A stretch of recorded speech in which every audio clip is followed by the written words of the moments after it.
You're stronger now than you ever been. You gotta leave now, it's time to catch the wind. You will climb up high and look through the clouds. And when you're feeling low, I know you'll bounce back. Oh, and just remember, I will be there for you, baby. Remember, there's nothing out there to get you, don't forget it. When life throws lemons, just call me. Just call me.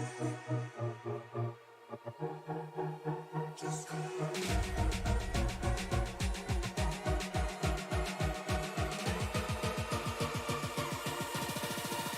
Just call me.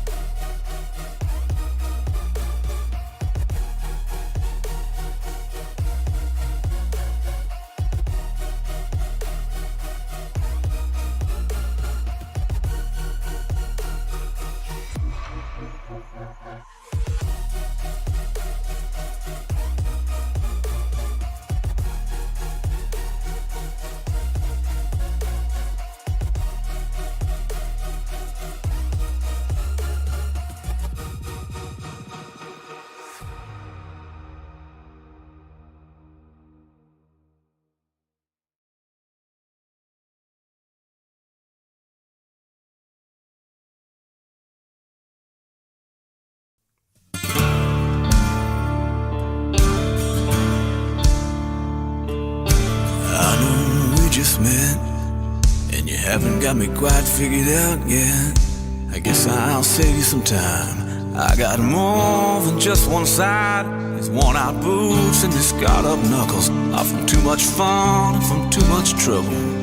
I wouldn't blame you if you walked away, but I really hope you'll stay. Cause I got a wild side when I'm feeling just right. Hang on, cause it's gonna be a rough ride. Get the feelings that I just can't hide. When it comes out at the wrong time, I got a wild side, 10 feet tall and it's double wide. I get the feeling that you just might like to meet my wild side.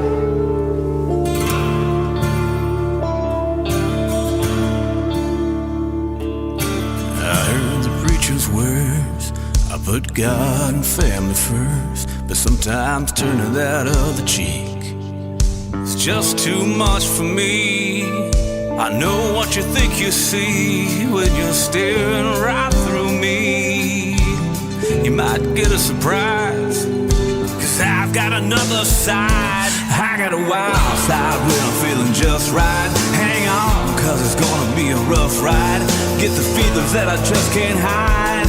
When it comes out at the wrong time, cause I got a wild side, 10 feet tall and it's double wide. I get the feeling that you might like to meet my wild side.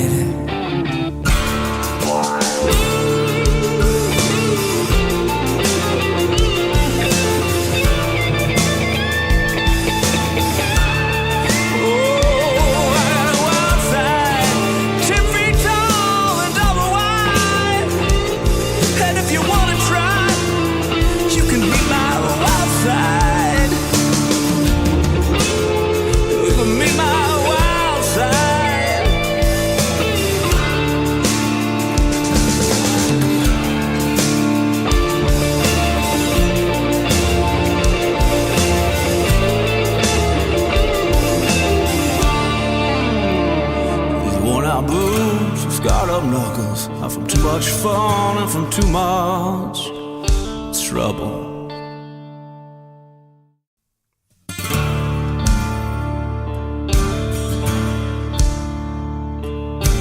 I know we just met, and you haven't got me quite figured out yet. I guess I'll save you some time. I got more than just one side. These worn out boots and these scarred up knuckles are from too much fun and from too much trouble. I wouldn't blame you if you walked away, but I really hope you'll stay. Cause I got a wild side when I'm feeling just right. Hang on, cause it's gonna be a rough ride. Get the feelings that I just can't hide. When it comes out at the wrong time, I got a wild side, 10 feet tall and it's double wide. I get the feeling that you just might like to meet my wild side.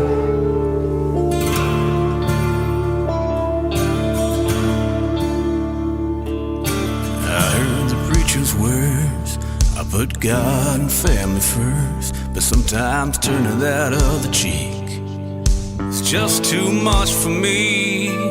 I know what you think you see when you're staring right through me. You might get a surprise, cause I've got another side. I got a wild side when I'm feeling just right. Hang on, cause it's gonna be a rough ride. Get the feelings that I just can't hide. When it comes out at the wrong time, cause I got a wild side, 10 feet tall and it's double wide. I get the feeling that you might like to meet my wild side.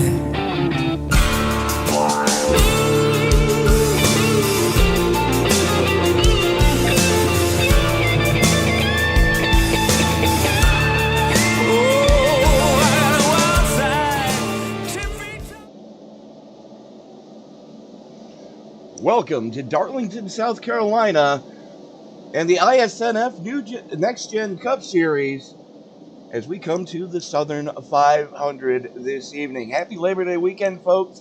Tony Trapasso open the booth with you for tonight. Joining me is my partner in crime, Mr. Matt Mettler, and joining us right now, first of all, Matt, welcome. But we're also being joined by Miss Rhea Ferris, the chief cook and bottle washer here in the iSNF NextGen Cup Series.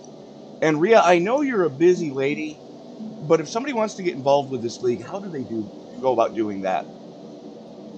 So you'll go to isnfleague.com. That's isnfleagu.com, .com. You'll have a logo on there to for our Discord. Just click that, and it'll bring you straight to our Discord channel. Cool. And then you can basically just ask an admin from there. It'll launch you right into here. You can also find us on Sim Racer Hub, which is one of our co-partners, and we're listed in there in the directory as well. I did notice that the other day when I was bringing up the points for another league. You were actually one of their highlighted leagues throughout the week. Yes, so that is our co-partnership with Sim Racer Hub. We bring them to notoriety, and they bring us to notoriety as well. And so therefore, we have a kind of a partnership where we just try to bring visibility to each other. And it's nice that people can look us up through there. All of our stats are on there for each driver and all of that stuff too. So, yeah. And being is the way that you have this set up, we're at the hallowed grounds here of the Lady in Black, Darlington. I enjoy the way that you do your league as opposed to some other leagues that are out there that maybe aren't trying to be as realistic as this one is. You guys run, you have pseudo real world teams. All of the teams that run in NASCAR, you guys have a representative for that team usually. And you try to mimic the paint schemes that are actually on track at the time. And now, I know you've done this in the past, but are there bonus points on the line tonight for throwback schemes? Yes. So our throwback race is actually earlier in the calendar year. So it's not a throwback event for this one. Okay, gotcha. Yeah, so it is a basically people are just racing what true to life. So yeah, this is not the throwback race. Real life NASCAR does their throwback race in the spring, Right. And the Darlington Southern 500 is more of a traditional paint scheme. So that's kind of what we follow as well. So every other season we do a throwback for that, and every other season we don't. We may still run a throwback race this season at some point later on. I don't know. I also don't know what's coming up. Now, being a NASCAR purist like you are, how do you feel about that? Because I know that, you know, you are all about NASCAR tradition, much like I am, and I don't feel comfortable with Darlington not being the throwback race anymore. I really love throwback races, but I think that corporate America has too much to do with the way that the schemes are being run and presented, and I think it takes away from a lot of it. And then with the numbers being forced all the way forward on the door, it takes away a lot of the natural look as well. So I honestly feel as though they could do away with it, and I wouldn't be heartbroken in Cup. But when it comes to Xfinity, I think it looks actually more natural. Right. And I think should move it there, if anything. Yeah, exactly. Yeah. And joining me right now, Matt Metler. Welcome to Darlington, my friend. Tony, thanks for having me. Rhea, appreciate you being up in the booth as well. This is what it's all about right here, Tony. This historic racetrack, the track that's too tough to tame. Hopefully these drivers brought some flowers for her.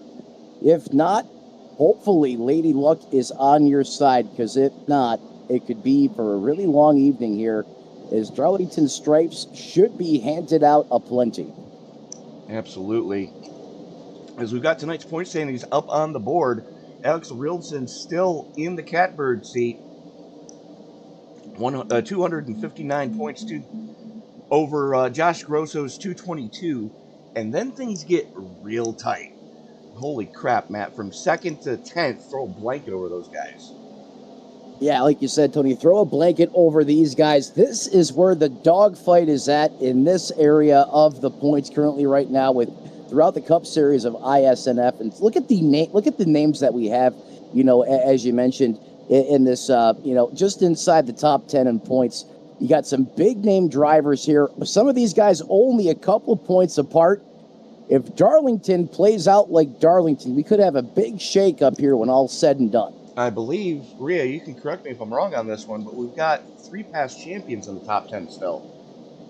Yeah. Let's see. Yeah, Angel Hernandez, last season's champion. Yep. We have Linus Brostrom, season 4 champion. Marcus Hagman, Linus is not a champion here. That's right. He did get it robbed from him. Marcus Hagman is. Yeah. So you got 7-time NASCAR Winston Cup champion Jimmy Johnson and P6. I'm just kidding. Yeah, we've got the points up actually, Rhea. Oh, okay, sorry. I was looking at the live timing and scoring. Matt and I both had a WTF moment last week when we saw that, but you know, I mean, it's such a strong field from top to bottom here that really, you know, just about anybody in this field could win at any given time. Even if he or she may possibly loathe this track as a driver figure. Yeah, I mean, it's just like in real life with this NextGen car. I mean, it's the great equalizer. It is, yeah. But Rhea, we're going to let you get to practicing so you can, I believe as you put it earlier, not suck. Best of luck to you tonight, Rhea. Yeah, make sure you guys go over the race notes. I got plenty in there for you, including hometown heroes, race settings, and much, much more. So enjoy everything, and we will catch you guys later. Have a good race, and don't forget that. Hands. And I appreciate you having a live mic this week there. Yeah. Rub it in. Best of luck out there in competition, Rhea. See you later. Yeah. Brat. But yeah, no, we did have some difficulties last week as we get ready to click things over into the qualifying segment. We will go over the race notes during qualifying here as well as the weather. But here we go. That's what I needed. Whoops, that's not what I needed. That's what I needed. But For sure. yeah, 50-50, a definite maybe. 10-4. Let's bring that up, and we're going to bring that up, and we're going to take a look at the ace of Mike Iskandar. He's the first one to start rolling it. And Matt, did I already send you the camera pack? You did not, sir. I was just going to try to run cameras myself, but if you got me, even better. I got you. I always got you, bud. Thank you. You always typically do. Yes, sir. You are the Millie to my vanilli.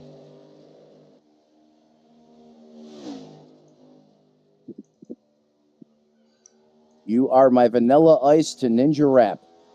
No. No, hard no.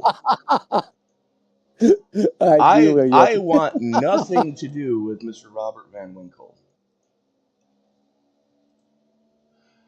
And for those of you who don't know who the hell I'm talking about, ice, ice, baby, egg roll, egg roll. Ice, ice, baby, or go ninja, go from Turtles 2 Secret of the Ooze. Hard no, sir. As currently Lenny Schnebel setting quick time, 29.44, 4/10 quicker. And just say, yeah, still 4/10 quicker than anybody else. Dane Solo slots into second now in the 24. Yeah, strong run for the 24 Solo, like you mentioned, Tony. But look at the time that Schnebel put up at 29.44. As now McCulley is going to dethrone Solo from that second place position. FMR Racing, of course, is he now sits in that second spot in that preliminary. I should say preliminary second place right now is where you still have a lot of qualifying here to go. As multiple drivers turning in times, including the 22 of Gunnarsson. Mike Iskandar currently slotted in that 11th place position. HMS driver Daniel Homer currently sitting there in 13th with a 31.06. In the Napa Know-How, number 9, Homer is. Rhea currently sitting... Sorry, folks. That was rude of me. I've had wicked bad acid reflux all day, so please bear with me, folks, if I do burp into my microphone. As the aforementioned Mr. Jimmy Johnson in the number 8 this evening. Yeah, the last week, that was a triple take, and it was tough to say that when he was driving the 84 car of all things. Yeah, exactly. As right now, Gunnarsson is on one. This is going to be a solid lap for Gunnarsson. Yeah, he may challenge Schnebel here as his first lap was a 29.51. I believe that's the best first lap we've seen so far here. And that was actually his last lap was the 29.54. So does not improve on the final lap. As let's take a quick look at Jerry Parker in the 15. Ollie's on that one. I'm actually digging that one tonight. Yeah, I'm vibing with the paint scheme of Jerry, a.k.a. Cush Parker. Absolutely. Is checking in with Jackson Carr. There he is in the DeBastro Shops, number 19, as he is every week. We do have Michael Hefleidison subbing for Emily Ariel, as she is feeling under the weather this evening. So Harold Hefleidison will be in Hefleidison, Mike. Or Matt, is how that is pronounced. Yeah, thank you, Tony. And obviously, we wish Emily a speedy recovery. Hope she's feeling well soon. We're definitely going to miss her in competition here this evening.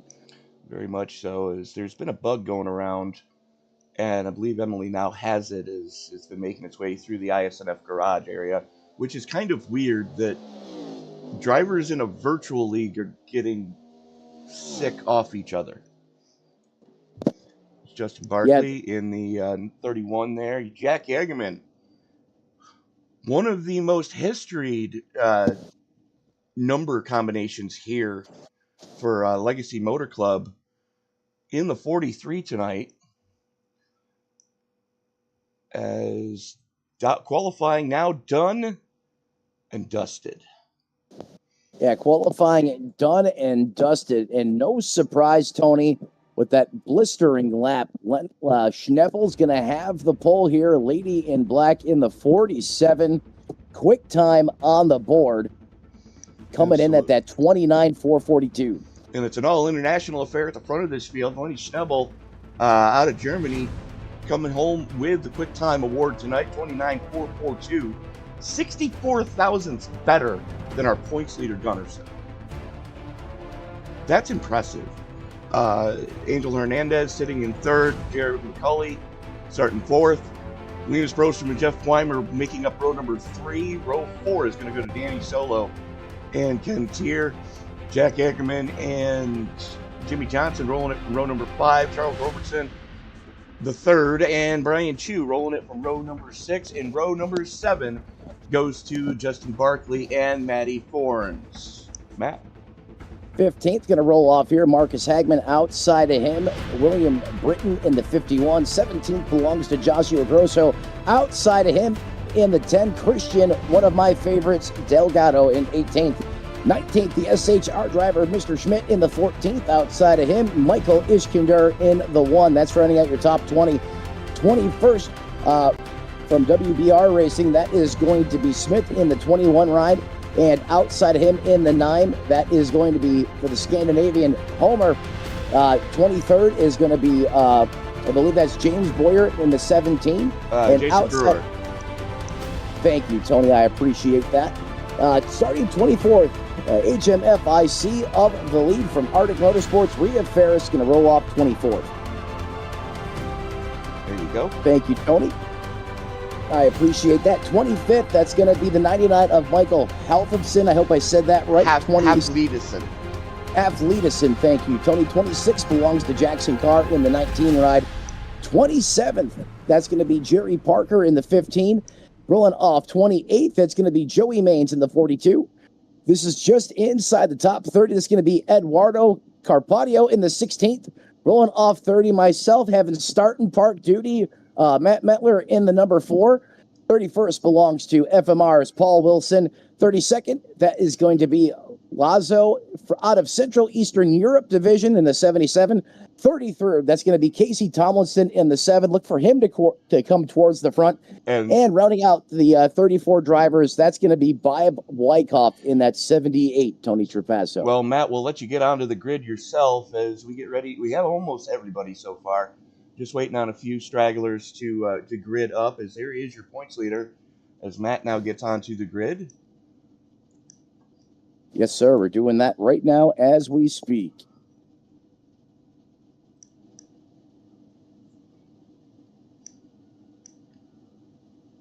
How about the weather, Tony? You know, just a slight breeze. Sorry, I saw a squirrel. Not a problem, Tony. But yeah, take a look. Oh yeah, no, only 3 miles an hour, which is pretty negligible here at Darlington. Shouldn't have too big of an effect right now. 79-degree ambient air temperature, pretty cool skies for a Labor Day weekend here in South Carolina. Pretty low relative humidity, no big deal there.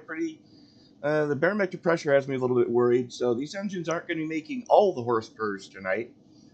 Shout out to my man James Humphreys and Nolan Sykes, who I believe was at Bonneville 2 weeks ago. But track temperature, 87, and with it only being about 10 minutes before 6 in sim time, 6 p.m., the track temperature is going to continue to drop throughout the night, Matt. Yeah, that means, you know, especially with this worn-out racing surface, Tony, that temperature goes down. That means the grip is going to come up. These drivers and teams are going to definitely have to stay on top of that, because you know better than anyone how well or how much this track is going to transition throughout the course of this race. Oh, absolutely. I mean, it starts off as a cheese grater and gets worse. You know, it's like that old meme that's been out there for mechanics for a couple years now, that, you take a wrench to something and please come loose. Then you get a socket. Please come loose. I'm begging you. And then you get a breaker bar. I'm getting close. You better break loose. And then you bring out the blowtorch, and it can't be cross-threaded if it's liquid. That's what this track is basically going to do to the tires tonight. Whoever can manage the right front better is really going to have the advantage here at the Lady in Black. And we heard Rhea mention earlier, it's a little over a halfway distance here this evening, as 183 laps. And Jackson Carr is already in trouble.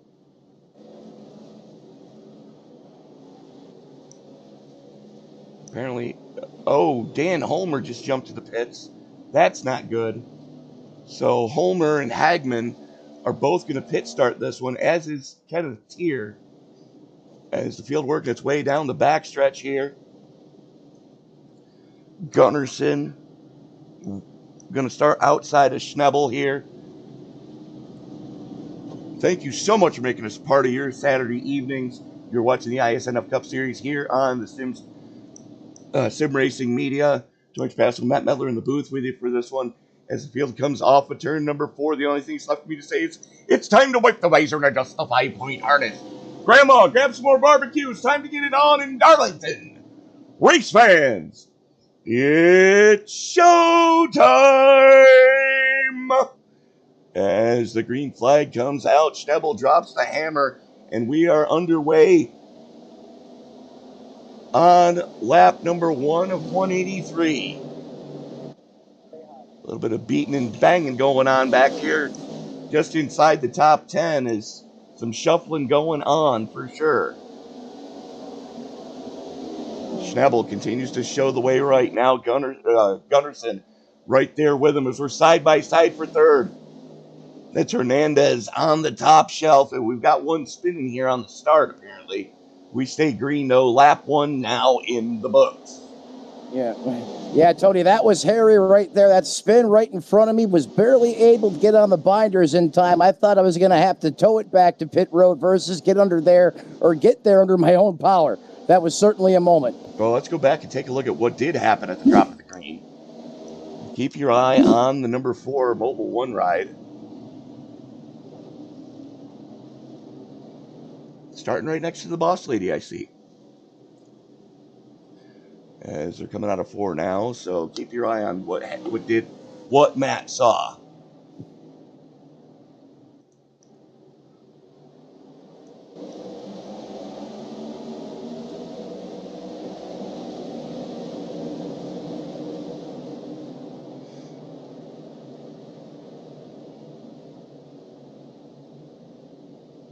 Top 3 breakaway right now a little bit.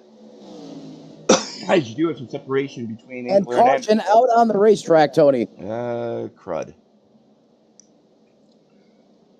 Because I just got back to my pit stall, and I will be back in the booth momentarily. Well, let's go take a look at what did happen here. Looks like it happened with Heflidison.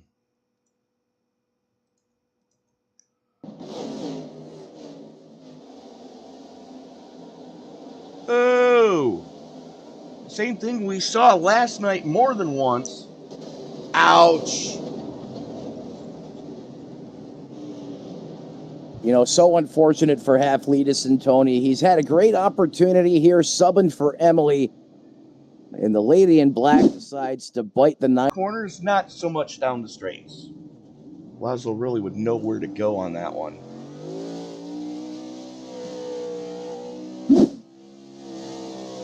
And when things get hairy out here on the racing track, Tony, all those lanes plug up quick, fast, and in a hurry.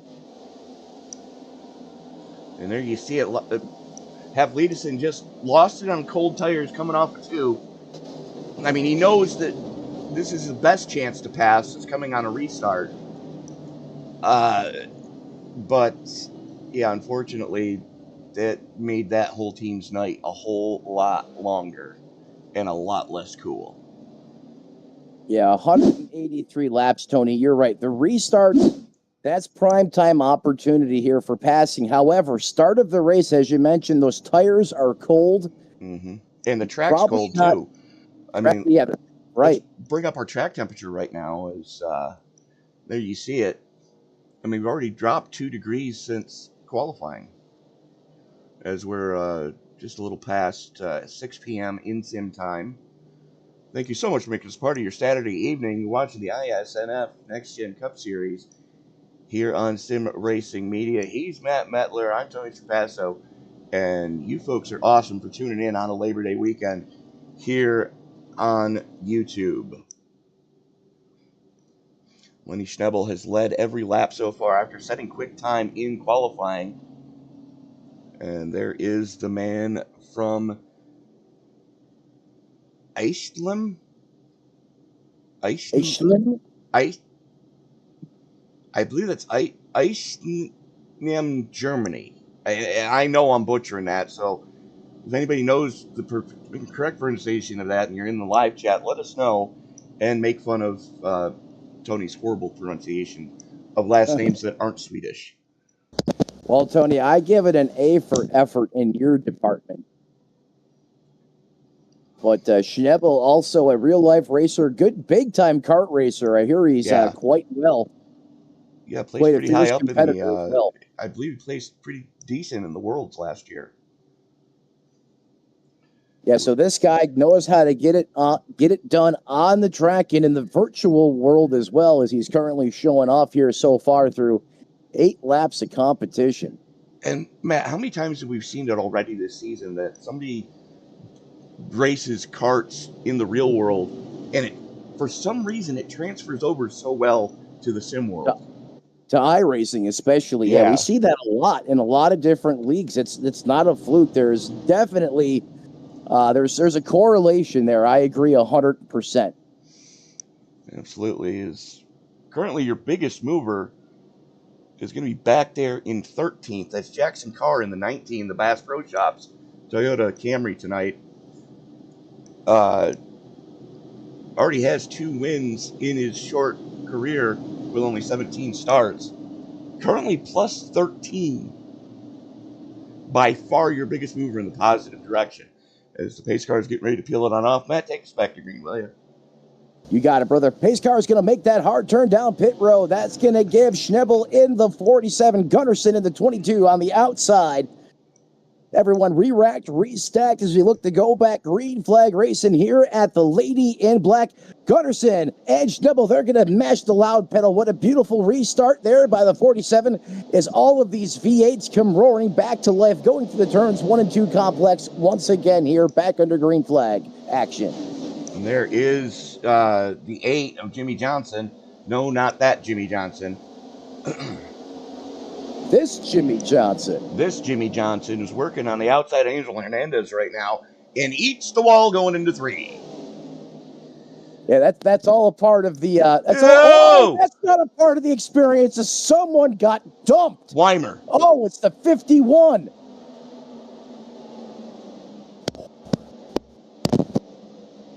Jeff Weimer just went for a ride off of Jimmy Johnson's contact with the wall. She spit that car back out, and unfortunately, the 2 was in the crosshairs, Tony. Absolutely. We're going to watch this again. Keep your eye on the discount tire number 2 of Weimer. Jimmy's going to challenge the Lady in Black to a jousting match. She wins. He gets pushed down the track, and there goes Weimer into the inside retaining wall. Because that's definitely going to bring out caution number 2 here on the day. The good news, Tony, that 2 doesn't look that bad. And Britt also involved in that one as well. Yeah, let's take a look at the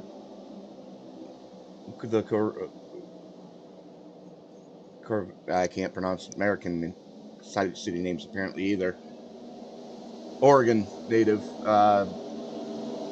He did that one on his own. Also, simultaneous wrecking. That was not associated with Jimmy Johnson's contact with the wall, but simultaneously spinning down across the racing surface. As we're now under caution here once again. Now working. As we can watch this one again. keep your eye on Weimer. If the 8 just gives him a hip check, the 24 finishes him off. And that was probably the lightest kiss you could have had in that situation, coming into the safer barriers on the inside of the track. And the fact that that is a safer barrier and has some give to it probably saved that team a whole lot of work tonight. But they are sitting behind the 8 ball right now, as they are having to come to pit early on a track that's very difficult to pass on. Tony, you hit the nail on the head on both of those. Initially, when I saw the angle of trajectory of Weimer coming up top of the racetrack, I thought he got collected too. I thought that car was going to explode, and somehow he gets it wound up. He changes his trajectory a little bit, and as you mentioned, probably one of the softest impacts you'll ever see here at Darlington. And Matt, there's a reason for that. And what do we say about drivers out of the great state of Pennsylvania, week in and week out, in a lot of other leagues that you and I do together? It's the Pennsylvania posse, and somehow they can turn sour milk into apple butter.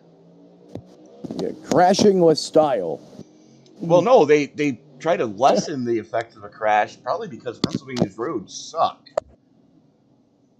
I said it. Get your hate mail coming. Don't your Paso, Carol. Look at New York roads suck just as bad with all that rock salt they put down. Oh, yeah, but the thing is Pennsylvania doesn't scrape their highways. So you get bigger potholes. I had one actually swallow my fuel tank one time on a tractor trailer. You had to rip the whole thing right off.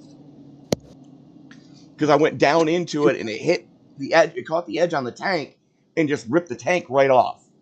How did you not rip an axle off? I don't know, but I consider myself lucky that we didn't have to do a 4-wheel alignment or replace suspension pieces. Because I mean, for that fuel tank to dip that low to get picked clean off a rig, you would think that would have definitely took a tire or an axle along with it. So I didn't even bend one. So, but I wasn't going that fast either. It's like it was like a 50. I believe it was a 50-mile-per-hour zone in Pennsylvania. I hit the thing, and it just swallowed it. I didn't see it because it was at night. Was this on Interstate 99 or the Turnpike by chance? No, sir. Okay. It was actually on a state route. Copy that. Yeah, I haven't drove many state routes in Pennsylvania, but 81, 77. 61, State Route 61. State Route 61. I have not traveled down that route. That's actually where I was. I was coming out of the Lancaster store when I was delivering for Walmart. And there was no marking to even indicate there was anything problematic with that road. And all of a sudden... How long did it take you to realize you lost your one of your fuel tanks? I stopped as soon as I felt the thud. Because it ripped it off and then I ran over it. Oh, Jesus. Yeah. That's scary there. Yeah, so anybody that's pushing, I got to have cleaner energy. If I had been driving anything but a diesel at that time, I would have been dead. Boom, boom. Liquid propane's cleaner. No. Liquid propane is a bomb at that point. Much more volatile, exactly. As that pace car pulls off, going to reset this race for you one more time. The 47 of Schnebel has Gunnarsson on the outside, and the 22 Pennzoil Ford Mustang once again. Moving on that Geico restart zone. Schnebel's going to stand on it, gets one heck of a restart here. Kind of catches the 22, perhaps on the snooze button just a little bit, Tony. Absolutely. It's hard enough to start next to someone. It's even harder when you've got to look around 3 roll bars and a seat side. As right now, here comes Angel Hernandez. Your top 3 are still your top 3, but Gunnarsson and Hernandez about to swap places. Gunnarsson's got to do something quick. And for that matter, so does Hernandez. He's got to figure it out quick, because all he's doing right now is just punishing that right front tire running the low lane here. Yeah, you think running the high line punishes the tighter, or Tony, you call it the cheese grater? It's like taking a blowtorch and a scraper to it when you're running the low shelf here. You're not wrong there. Taking a look back here just inside your top 10, that is Jack Agerman in the 43, the Allegiant Air Chevy Camaro for Legacy Motor Club. Yeah, let's see if the Tennessee native has some Tennessee magic in that 43 today. Had a great run going last week. Let's see if he can back it up here at Darlington. Yeah, absolutely. As right now your biggest mover is just in front of him. That is the 19 of Jackson Carr. Plus 20. How? I mean, it's Darlington. I mean, anytime I try to pull a pass here, Tony, the hair stands out by the back of my neck. You're almost like pulling a slide job here. Nope, not Carr. Making it look easy. Up 20 spots. And we're only 19 laps into the race. And that's averaging over one position a lap. Yeah. That's insane. And as we come to start lap 20, the man who has set quick time here tonight in both practice, qualifying, and now the race with a 29.35. Lenny Schnebel out of crap. Oh no. It's the boss lady. Yeah, Rhea Ferris, Cleveland, Ohio native, Tony. In her defense, she said this is her worst track and she may cause, and I quote, consecutive cautions here. Unfortunately, caution number 3 finds Rhea Ferris if she is off the grid right now. Tony has to get that was car. through no fault of her own. She got side blinded there and It then was gets So it was the same car in the same spot that brought out caution 1. Good grief. And then the 99 puts it right up the diffuser. Yeah, Lurie and I were talking about things earlier, and I believe that's exit only for both of us. Oh. No, that was a hip check. Oh, yeah, the hip check, the blindsided hip check from the 8 there. And that's what I was talking about from the 99. Oh! Whiplash City. Oh, my God. I mean, that's ARCA brake at a new level. Let's watch that again. I mean, Tony, imagine this. Sitting there, minding your business, keeping the car on the racetrack, doing exactly what you need to do, and then out of nowhere, you get hit by an RPG. And then if that's not enough, then you get blasted in the back and shot up in the air. I mean, watch how hard this car hits the back of Rhea Ferris. Oh! He was off the throttle, but he wasn't off the brakes. Who is in the 777 tonight? 77, I believe, is being piloted by Rosa Lazo.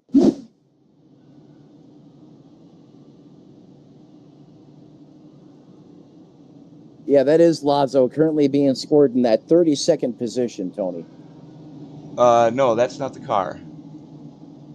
Talking about the 99? Casey Tomlinson. Take a look at the 7.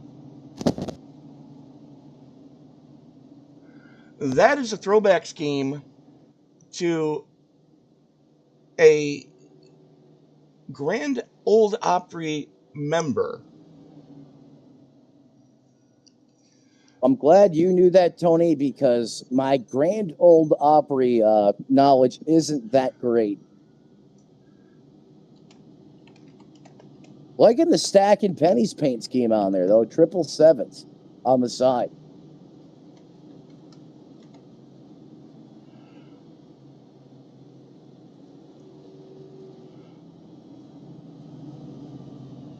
Give me 1 second here. That is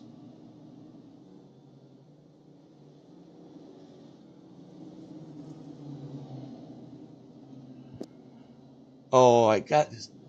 I cannot remember his name. It's right there, isn't it? Marty Robbins.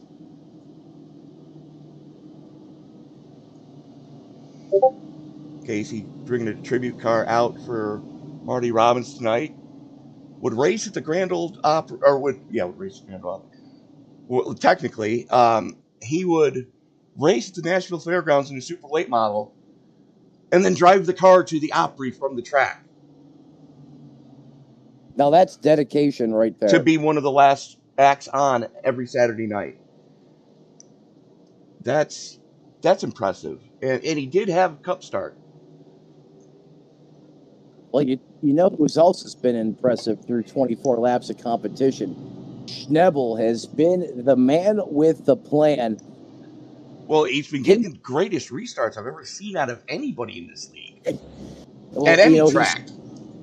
Yeah, he is just lights out right now. I mean, he was king of the hill in qualifying, took the pole. He was the same thing in practice. That car has been bad fast ever since that JTG Jordy Racing 47 rolled off the hauler this morning. And you know what, Tony? This is a fixed setup league, so it's not like he has anything special, nothing hot, in the chassis. This is the same thing everyone else has, and he's just a wheelman in that thing right now. He has found something between the brake bias and the steering ratio. He's found something. Yeah, he struck gold somehow with fine-tuning those two settings, Tony. As we look to go back green here once again. Now the 45 of Hernandez is going to be on the outside, and Schnebel gets a great restart again. Schnebel got a little bit better restart, though, than Gunnarsson did the previous time. As we've got another big mover coming up here, and that's that Monster Energy number 54 of Josh Grosso. Oh! Barkley just got spit. That could have been disastrous, as we're working lap 25 of 183 here tonight. The 31 is still working on Jack Hagerman in the 43. Barkley gets bonked and able to hold on to that race car from Ocala, Florida. A lot of these Florida drivers know how to hold on to a race car, Tony, and Barkley did a great job there. Well, you've got to know how to control a race car, especially considering that your highways down there are virtually no speed limit during the day, and you also have to deal with hurricanes. Speaking of Why which, do you think I moved here? Yeah, you're twisted.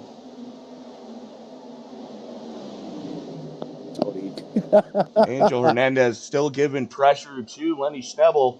Schnebel has led all 27 laps to this point, but Hernandez has been hungry since the start of the race. Yeah, he certainly has, Tony. He's got big plans, and he's showing it right now. Brostrom sideways off of 4. He's able to collect that race car, no problem, making it look easy.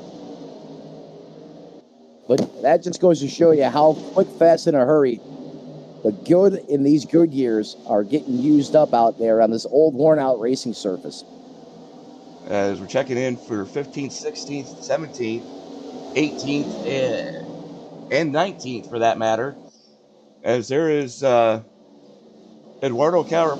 Carapato, Ken Tier, Peter Schmidt, Jeff Weimer, and Will Britton all running right there they were in the dangerous diamond formation for a while, and it makes my skin crawl every time I see that happen. I never believed Dave Regal until he goes diamond, yellow flag. What? Yeah, it only took me a couple broadcasts with him as a 13 gets into the 43. He saved it. Then he has to take it down the racetrack and clobbers that safer barrier. Well, let's watch that again. Let's watch that one again. Here you see Forns. The Newburgh, North Carolina. Sideway off a 2 down the back straightaway as well. And that's what let the 20 and the 43 get to him. Oy. Great job there by the 43, catching that race car, keeping it out of the fence. which is darn near impossible, especially when you're in a drift like that. But Matt Forns in the 13, the car got away from him. He fell back. But he did That the right. allowed the Oh! We came back just in time. caution back on the racetrack. Oh, Weimer is busted up. Yes, he is. Let's take a look at what did happen to the Deuce.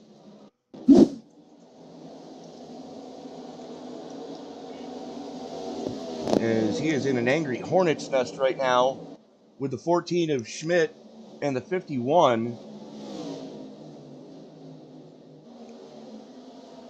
Oh. You got turned straight up, head on into the wall. You see the front of that Mustang is bent. That front nose clip is not pointing the right way. Well, let's take a look at what did happen to the discount tire, too. As we may need to go to the iRacing blimp, so get that one queued up, boys.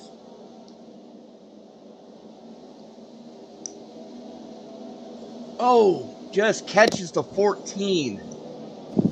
He was clear and then he wasn't. Ladies and gentlemen, I apologize, but we went to that flip shot here on the SRM instant replay. No, we're going blimp. We're going blimp now. Well, my screen is completely frozen, ladies and gentlemen. I apologize. I have to quickly restart the race, and I will be right back with you. Yes, sir. As we're watching this one again, you can see it. He's going to, yeah, the 14 got a little bit better run off of 4, and Weimer thought he was clear. The spotter told him he was clear, and all of a sudden he wasn't clear, and yeah, I blame the spotter pack for that. Tries to get it back up to speed and then just bonk. I believe he's got more damage than he realized, and that's what brought the caution out again. But how about Lenny Schnebel right now? Kart racer out of Germany, currently showing the way. An all-international affair in the top 4 right now, as you got Schnebel out of Germany, Angel Hernandez representing Mexico, Linus Broström for Sweden, and Josh Grosso for the States. And matter of fact, only Schnebel, Hernandez, and Broström are the only non-American drivers in the top 12. As you've got Grosso, Carr, Robertson, Maines. There's Barkley in 8th. Christian Delgado is +9 running in 10. +9 running in 9th in the 10. And Jack Egerman rounding out your top 10. As I've said it before and I'll say it again, Jackson Carr has put on a clinic on how to get around this place tonight. And for that matter, so is the man that's going to be starting right behind him on this restart. That's Joey Maines, who's in 7th. He is +21. So it's going to be the battle of the bad qualifying, from what it looks like. Because both those guys have yet to come down pit road. And for that matter, Joey Maines pit started this race. So he's actually plus a whole lot more than he was. Pit started. And now is up into the top 10 already as we're getting ready to put 35 in the books. But Lenny Schnebel has been lights out all night so far.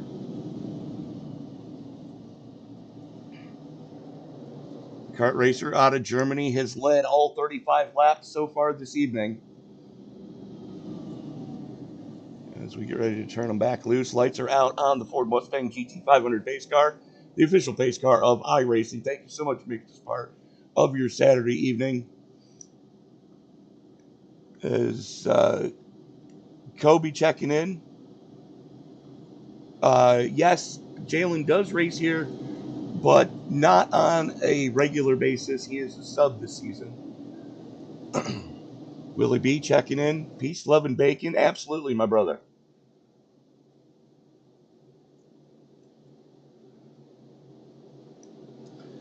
As we get ready to turn them back loose here. Schnebel in control brings them into the Geico restart zone one more time. Green flag is out. Barney waves his arm off. And we are back underway. And here comes Linus Brostrom working the inside of Angel Hernandez, hauling it off into turn number 1. Still 2x2. That's sketchy. Check it back in here, though. The 42 of Mainz now sits plus 20, as does Jackson Carr.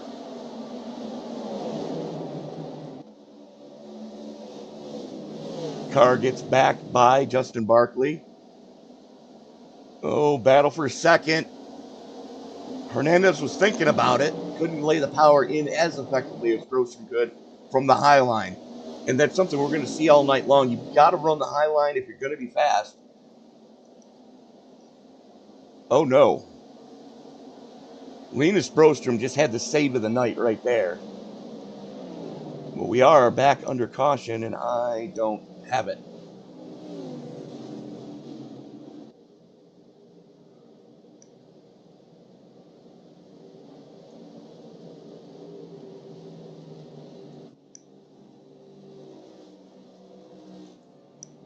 We may need to go to the cheat code in the iRacing blimp to see what happened here.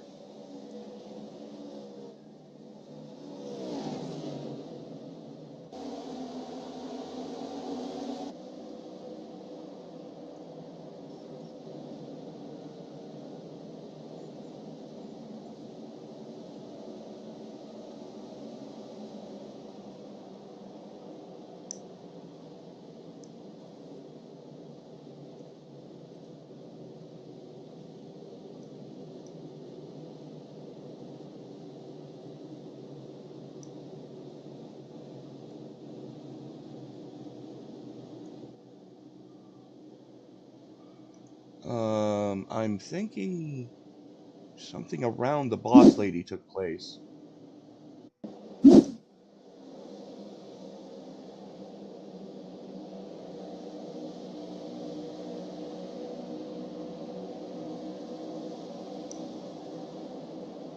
I don't have it, ladies and gentlemen. I do apologize. I'm trying to find what took place there. Oh! Casey Tomlinson, what did you do?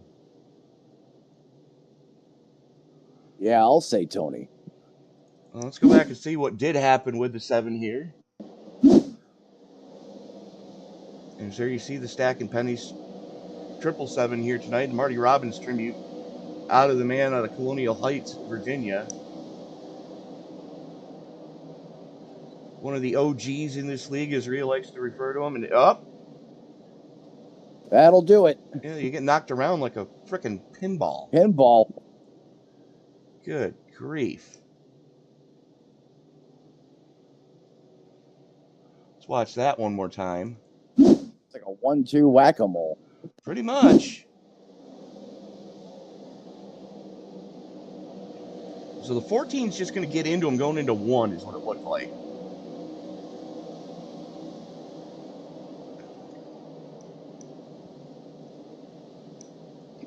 Started with netcode, and the 6 just cracked him. Ministers the slapper. Here, hold this hand grenade for me. Yeah, sure. Here, pull the pin first, then throw it to me. No, you're fine as long as you're holding it. Just don't let the spoon fall. Yeah, that depends on the grenade, but most cases, yes.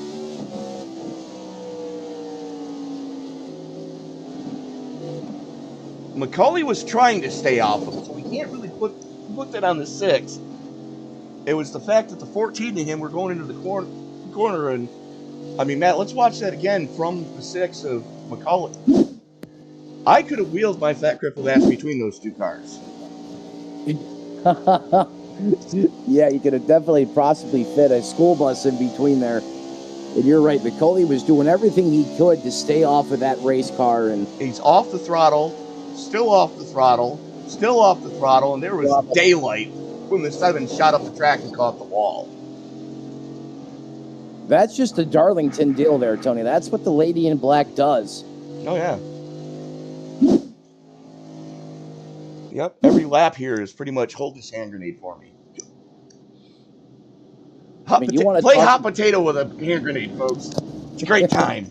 Yeah, while driving 170 miles an hour. Absolutely. She is the oldest race on the NASCAR circuit.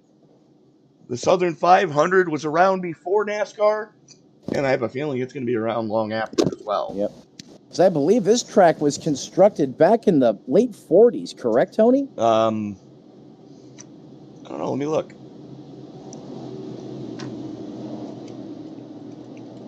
Or at least I think it was. I believe you're right. It was shortly after World War II. I want to say like 1947 or 1948. Well, let's see what Wikipedia says. Broke ground in 1949. Close. This is the 73rd year that the track has been opened. And Tony, you have the backstory on why that white line is oddly placed on the racing surface and how the bank turns actually came into play here, because that track was initially designed to have bank turns, wasn't it? No, it wasn't. It was actually designed to be a flat track. The banking was there as a runoff. The original racing line was supposed to be down on the apron here.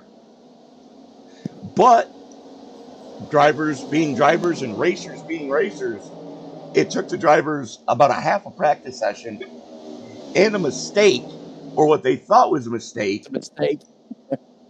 to find out that you can drop a whole 5 to 10 seconds off of your lap time by running the high line here. And it took a whole practice session, and everybody was running up there. And boom, there you go with the modern day line to this day up on the banking. But on the other side of that, Tony, you have a very small racing groove here, and that's part of the reason passing so treacherous. Well, it's also part of the reason why there's a weird track shape. If we're going to bring up the track map, let's get rid of that. This track has been likened to an eggplant at times. And while we were talking, Angel Hernandez takes over not only the lead of the race, but fast lap of the event with a 29.28. That is absolutely ripping. Absolutely. Here as he almost gets into the 28-second bracket there under caution. And that is the stage. Take a quick look at who's getting points. Hernandez, Schnebel, Grosso, Brostrom, Carr, Delgado, Barkley, Robertson, Jagerman, and Smith in another hallowed paint scheme. As a matter of fact, how many times have we seen this? There is 9th place, the 43, and there is 10th place, the 21. How many times have we seen a number 43 and a number 21 run stem to stern here at Darlington? Oh, it's been a few years since it's happened. It's been a few years since it's happened, Tony, but in the 60s, 70s, 80s, and early 90s, you could almost count on it. Some of the greatest names to ever climb behind wheels of race cars and build race cars, for that matter. You got the Petty brothers and the Woods brothers. Yeah, two iconic race cars, stem to stern there, and teams. As you mentioned, Petty Enterprises, now Legacy Motor Club, and the Wood brothers to this day still haven't, I believe, had any majority owner mergers, anything like that. They're still the Wood brothers, just as they've been throughout the sands of time. Although I believe, and I'm going to double check this factoid, I believe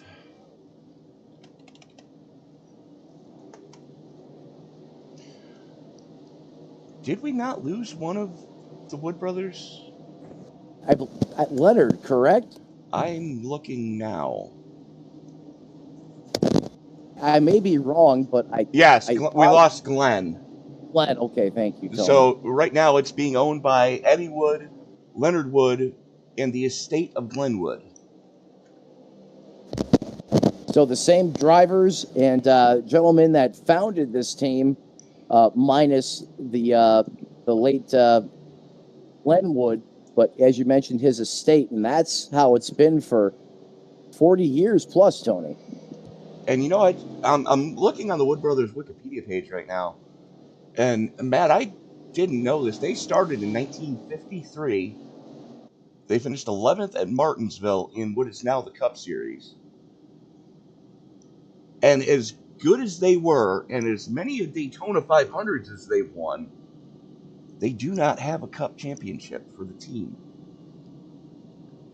Yeah, you would think by now, or you would, I guess, you know, if you're new to NASCAR coming in, just starting to learn the history, you would automatically assume that the Wood Brothers had to have won a championship, or if not multiple.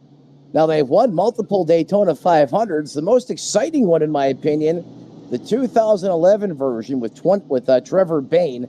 You weren't around for some of the earlier ones, Matt. They were some barn burners back in the late 70s, early 80s. Matter of fact, you know, going back to the early days of NASCAR broadcasting. But you take a look, it's a who's who of drivers for the Wood Brothers throughout the years. A.J. Foyt, 1972. David Pearson, from 72 to 79. Neil Bonnet, from 79 through 82, and then again at 89 and 90.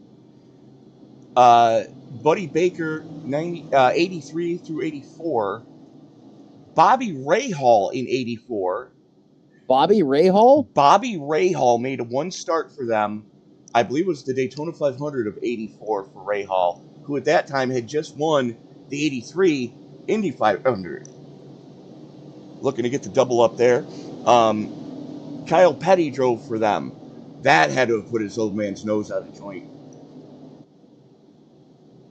You know, I mean, with the rivalries that Petty and the Wood Brothers have had, Kyle drove for them in 85 and 88. Tommy Ellis, Dale Jarrett, Morgan Shepherd, who got a win for them. But their winningest driver was David Pearson. Guess how many he's got, Matt? Let's see. David Pearson in the wins column. I'm going to say for the Wood Brothers. For the Wood Brothers, probably north of 20. It is. 23, 24? I'll give you a hint. You're way low, and it's more ironic than that. Oh, we've gone single. What the heck is going on here? Going single. No, there's something weird going on at the front of this piece here. We're missing somebody. Green flag's out. Is Britt there fired off all by himself on the front of this field, and he just takes off and sets sail. Well, Britain was the only one that didn't come down under that caution. You wouldn't know it by the way he fired off on that restart, as the 51 now jumps out to almost 0.6 of a second lead over the second place car right now. Taking a look there at Schnebel as he's trying to rally back through the field, currently in that 5th place position, Tony. Absolutely. As Jackson Carr is still your biggest mover at plus 20. Right behind Schnebel. 19 there, a car gets a little bit of the wall there. Classic Darlington strike. Somebody just went on the ice skates. Is that Jagerman? No, it's Barkley. Stop falling, damn it. Oh, there he is. You ain't kidding. He went for a ride. Gonna take it down to pit road. New race suit may be required there as well. As we're following on board with the 31 here. Not sure if he had help or not. Let's see what did happen. Or try to figure out what happened here. See the Thought 40... maybe the... No, he just lost it coming off a 2 on his lonesome. That car came off the ground. Holy cow. That was a hit. Yeah, I think that car just got an inch and a half on the width side of things there. Yeah, it definitely got narrowed up on that one. He's going to try to, we have to pit farm that. As now we've got some racing going on back here. Schnebel working on the back of Linus Brostrom for 4th, 3rd. Now this should be a good battle here. Oh, as Bolstrom gets a piece of the wall, I was going to say this should be a great battle here. Two premier drivers in Schnebel and Bolstrom. They are nose to tail right now as the 47 trying to run a bead all over the back of that RCR number 3, Tony. But Bolstrom doing such a great job there, even getting a piece of the wall. He was able to keep him behind him, but not for long now as Schnebel looks to pull the trigger as he's hunting on the about a half lane down. The 3 gets up into the wall as we go on board. I believe it's a side-by-side drag race at the start-finish line. It is now Schnebel's going to try and complete the pass here, pulls the slider, and now moves back into that third-place position. Bolstrom back to fourth. Bolstrom back to fourth as Joey Maines continues his climb forward. Maines and Carr running stem to stern right now. Maines plus 22. Carr in front of him is plus 21. Those are your two biggest movers. And Maines pit started this piece. And for that matter, I believe so did Jackson Carr. No, he didn't. Yeah, No, Carr didn't, but Maines did. I mean, Maines, you would never know he started in the woods here as he's now well inside the top 10, Tony, as you mentioned, in that 6th place position. Carr started deep in this one, and he's inside the top 5 now in 5th. Whoa, look at this. That was tight there. The 19 almost comes up and touches the 43 of Jagerman. That's Grosso there piloting the 54. That was a close encounter there, Tony. That was the Gillette moment of the night. Close shave there. As now we're going to highlight Jack Jagerman here for one reason. You still haven't answered my question. How many wins does the Silver Fox have for the Woods brothers? It's not 21, is it? No, it's more ironic than that. Okay, more ironic than that. Oh, it's the 13 gets a piece of the wall, then the piece of the 54. Matt, what car's on screen right now? 43. There you go. Get out of here. I'm on the Wood Brothers Wikipedia page right now, and if this is anywhere near being right, 143 races, 43 wins, 93 top 10s, and 37 poles for the Wood Brothers. The best stats of anybody that's ever driven for the Wood Brothers. That is more ironic than what you would think. Little puff of smoke there. I believe the 48 caught a piece. We're watching Jagerman starting to close in on that 21, being piloted by Chris M. Smith. Ooh, I thought about taking it 3 wide there, gentlemen. Don't do that. Even working traffic, that 43 is not letting go of that Wood Brothers 21. He is not, and they have been glued together for a good part of this race. Right now, just outside the top 10.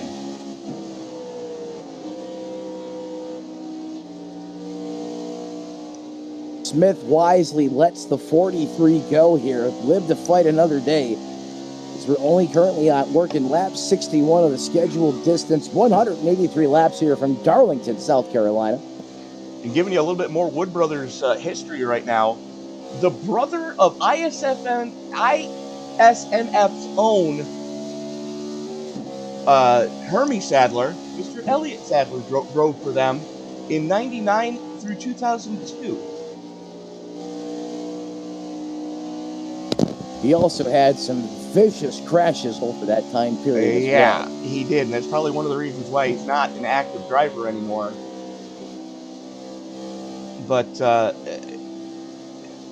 speaking about Elliott Sadler, I think the pairing he had with JR Motorsports there in junior was probably the best way for him to go out. He certainly enjoyed his later years in his racing career. He always had a car. He was always in contention too, Tony. And since then, he's become kind of a driving coach for some of these young guys that the juniors are bringing up now. And,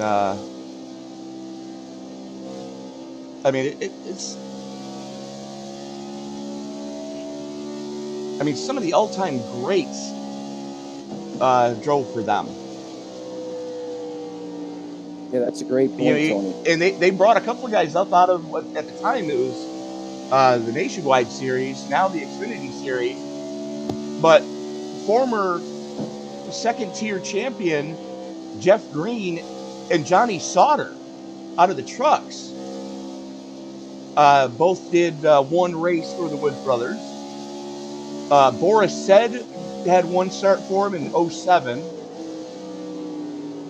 And Bobby Rahal in 83, you know, those early 80s, he was with probably the strongest team he could have been with for a Daytona 500 ride, and that's why we're seeing Rahal having to start. And I believe Caution back on the racetrack. Don't forget. Crap. Oh. You can't park there. Yeah, Angel Hernandez, that's an unloading zone, sir. Yeah, that's... Oh, no. I know he wasn't trying to post up there, but something happened that put him in that position. Yeah, and unfortunately, the 45 and the 42 got into each other, from what it looks like. And here they go, barreling down into one here. Oh, the 42 is going to clank and shank the 40. Oh, turns him up into the fence. And then he does a rail slide as the 42 continues to push him, slides down the racetrack. Traffic, everyone behind him does a great job getting loaded up. But nonetheless there, Tony, that's going to throw a caution flag every single time that happens here just about at Darlington. As you're seeing, you see Maine's on the top shelf. Eagle Harbor, Michigan is where he calls home. Boom. And 1-2 whack-a-mole, as you like to call it, Matt. Yeah, that's just a Darlington racing deal there. I mean, nothing that the, that the 43 there, did wrong there. I'm sorry, the 45 did wrong there. It's just a victim of circumstance, right place at the wrong time. Well, it's funny that you mentioned Jack Yagerman, as we are going to go on board with the Legacy Motor Club driver, because it's going to happen in front of him. Watch this.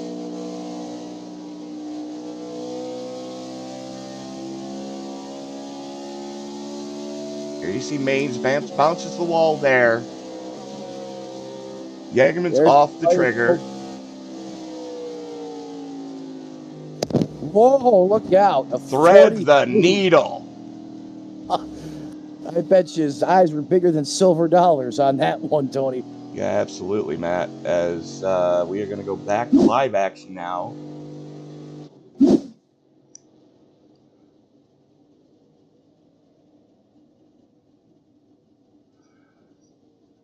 As Hernandez getting that car fixed, spending an extended amount of time on pit road. He's going to have to hustle it. As right now, Lenny Schnebel continues to show the weight here tonight. But looky, who's got the turkey? They're in second place.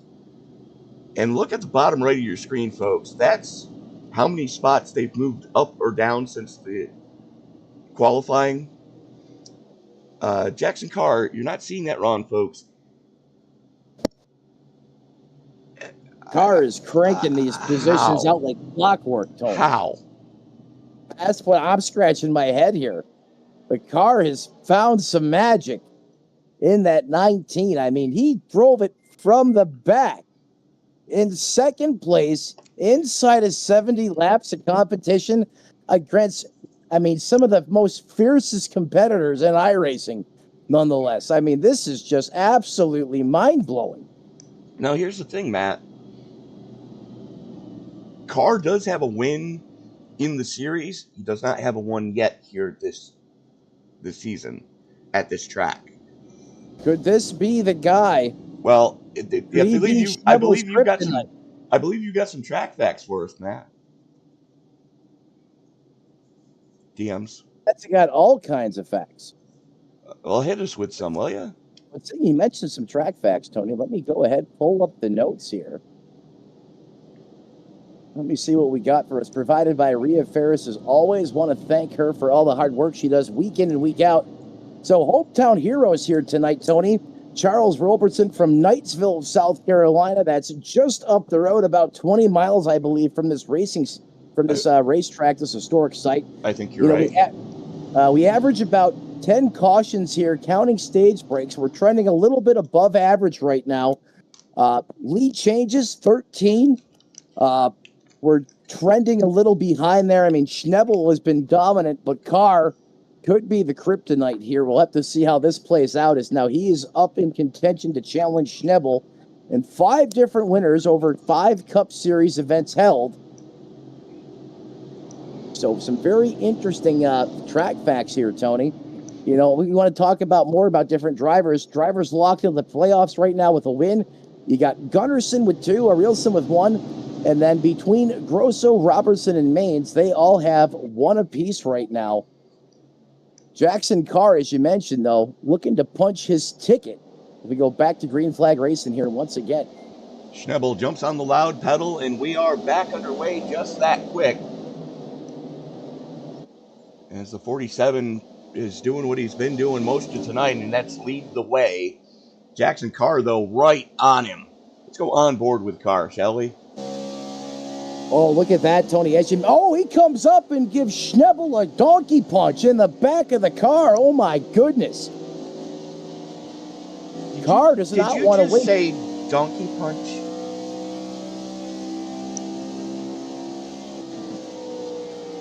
Well, he administered a shot. Okay. You're going to get us taken off the air. You know that, right? Hey, it's all about your mental context, Tony. No! Schnebel runs him dirty. This is a battle. These guys have history. They're trying to kill each other. There's 2x2 getting guys right behind them. You might want to, as the race control tonight, Matt, you might want to go warn these guys to calm it down.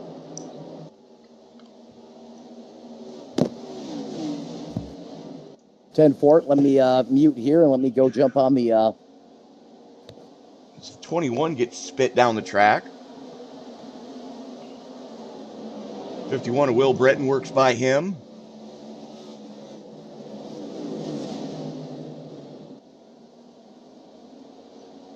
Peter Schmidt out of Budapest, Hungary.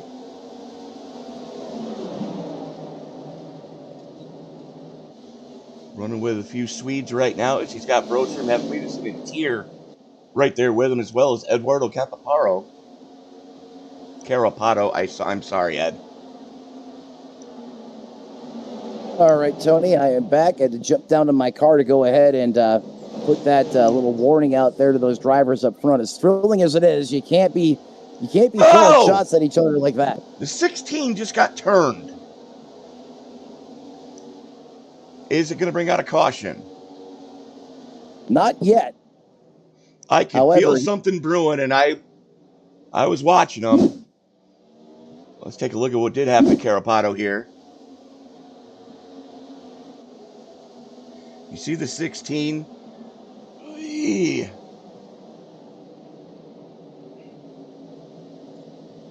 Looks like he lost it on his own.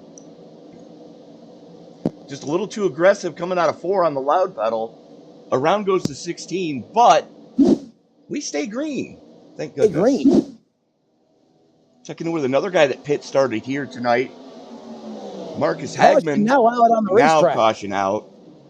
I believe that's the stage. That is the stage, Tony. Oh, something big just happened. Oh, boy. Oh, no. I saw a massive explosion right when we switched the cameras. Looks like our hometown hero had something to do with it. There is the DeWalt 20 of your hometown hero, Charles Robertson, just up the road in Knightsville. Yeah, we were just talking about him, too. He's having a great run. Oh, that's what you saw. God. Nope, he had nothing to do with it. What happened to Matty Florence? They're the two that are coming up red on my telemetry here. The parts on Robertson's car, Tony, took off like that was net code. Okay, thank you. Okay. That's what brought the caution out. Thorns there, kind of. Well, Tony, what's your take on that? Pitch that one over to you. We're under caution, folks. Fair enough. Yes, that we are through 77 laps of competition live here on SRM. Remember, ladies and gentlemen, all these drivers, they put on a great racing show for you guys. We appreciate you being here, but we want to grow the user base for these guys, help them find more diehard viewers just like yourself. The best way to do that, smash the like button, ring the bell. That's going to help save the YouTube algorithm to help us find a more few good men and women just like yourself each and every week, live on our YouTube channel, cheering them on each and every time they're on the racing surface. Only right here on SRM, the home of the iSNF Cup Series. Nicely done, sir. As Schnebel, who has led just about every lap here tonight, only a couple he hasn't. But, we were talking about it earlier. Jackson Carr moving forward. Marcus Hagman, who started from the pits. Now, granted, yes, we did have a caution on lap 2, but Hagman started from the pits. So he was beyond dead last when the green flag came out, and he's already into the top 5. That's why he's the Season 3 champion. Yeah, now there's a driver there, Tony, that knows how to get it done here at this racetrack. A veteran driver, great talent. You can almost count on him each and any given Saturday in the 5. But I'm looking forward to this Schnebel car battle, Tony. When I mentioned his kryptonite, I had no idea it was going to turn into a Superman versus Batman deal at the front. We're going to have to keep a close eye on this as we get back to green flag racing here, as they're still stem to stern. As Schnebel continues to lead, but Carr clearly has something to say about that. And we are going to restart with about 10 to go in the stage. So, we got you folks here in the live chat. Let us know who you're pulling for. And we will try to highlight your favorite driver as the night wears on. Thomas S., thank you so much. And yes, the GOAT with 43 wins for Woods Brothers. Thomas S., thanks for checking in, buddy. We certainly appreciate that. Hit us up on your Facebook, and SRM will give you a paint scheme. And yeah, Morgan Shepherd, third most starts for the Woods Brothers. And he still is, when I was working for him, a few years after he had left officially the Woods Brothers, he was still getting parts from them when he had his own independent cup deal there in the early 2000s. So we were, Tony, working with them at the time. I was going to say, you would know all about that as that car pulls off the high banking here one more time. It's going to be Schnebel and Carr taking these guys and girls back to green flag racing right here at this 1.34 mile facility here in Darlington, South Carolina. Back on the grass, back on the loud pedal, as the field comes screaming back up to speed as they fire back off into the turns 1 and 2 complex. One more time, Tony. Absolutely. As here comes the 43 of Jagerman. Oh, here comes Carr. Schnebel's been playing some risky business there with the 19 of Carr. I don't know how much longer Carr is going to put up with it. They've both been throwing some hangman gears at each other. Oh, the 20's in the wall. He's going to come down, hit the 3. We stay green, though, for now. That was a hard hit. It was a wicked hit. But, yeah, I'll never forget the day that... oh, no! Oh, boy. We got a 5-alarm explosion. We'll get back to that story. That was huge. It absolutely was. So you see the 24 is in a shitstorm right now. 3 wide at Darlington, and this is going to end poorly. Oh! Simultaneous 3 wrecks! Oh, Jesus!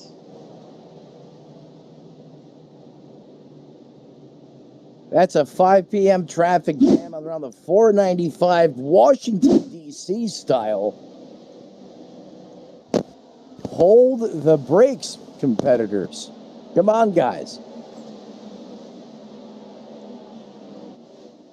Really got to back it down at this racetrack. As Tony mentioned, the racing groove isn't that wide here to begin with. 2 wide's tough, 3 wide's impossible. And then you have 3 simultaneous wrecks that happen within 200 yards of each other. See what did happen to the 34 here. Tony, I ain't seen something like that in quite some time.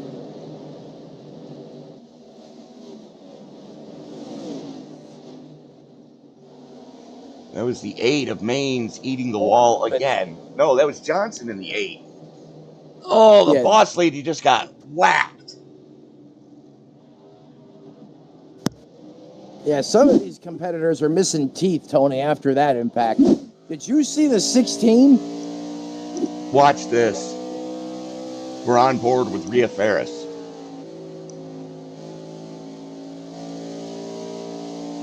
She gets slapped around like a ping pong ball. Yeah, unfortunately, Rhea gets rearranged here on this deal.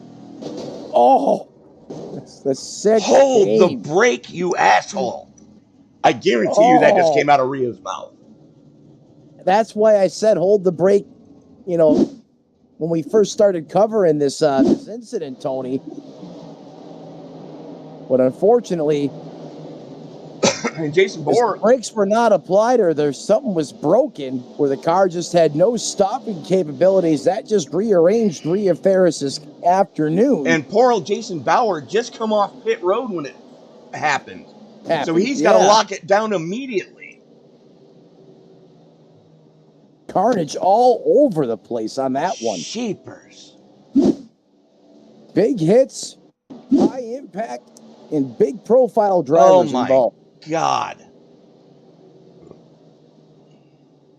I mean, Ed Wardrow's going to need some dental work after that one. I mean, we're going to watch this again. Just boom.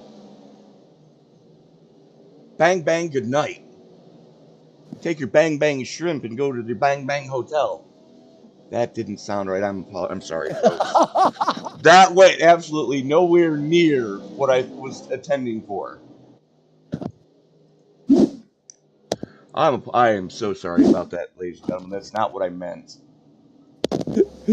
Tony, when you're flowing like that, sometimes things happen. And you know what? When you're just that good, sometimes you're going to have little accidents just like that. It happens to the best of anyone in the business. As we are still not at the... When we go green, next flag is going to end it for the stage. That's the good news. The bad news is, I don't think anybody's going to be able to catch Lenny Schnebel on this restart. Yeah, he has been the restart master. I mean, he's basically won everything there is to win here so far throughout the our time here at Darlington. He's fastest in practice, took the pole, led the most laps here, and has been the man out carrying the torch through 85 laps. Absolutely. That JTG Doherty Racing number 47, it's been strong since we showed up here today. As you know what, Matt, I believe since we've got the track map still up right now, I believe you've got a little factoid about why what is now turn 2 turn 4 is designed the way that it is. I believe it's because of a pond that was back behind the racetrack there, so they had to make that turn like that because, well, obviously they can't put a racing track over water. Well, you can. It would just be a really bad time. Exactly. But that's, a big reason why we call this the eggplant racetrack. Turns 1 and 2 are not like 3 and 4 here at all whatsoever. And you can see it right there on your track map, clear as day. As Schnebel getting a good restart again, but don't count out Jackson Carr. as he is coming look quick, at the fast, and in a 51 of hurry. Britain. Wow, Britain plus 13 after going to the tail end, after getting involved in one of the early incidents. And we got problems. Yellow is out. Oh, Nine's facing the wrong way out there on the racing surface. Homer, he's going to lock it down. Everyone doing a great, what in the world? I was just about to say, everyone did a great job getting on the binders, and then we had a next wave of cars come down off the top of the racetrack. Dan Homer, you're going to see him there. Oh, that's Paul Wilson. What happened to Wilson? Where is Wilson? Way behind there he is. it. I got him now. Oh. Jeepers. Poor old Joey Maines just got knocked around like a golf ball. Yeah, Brian Shu goes full-blown Chewbacca mode into the fence. Not of his doing.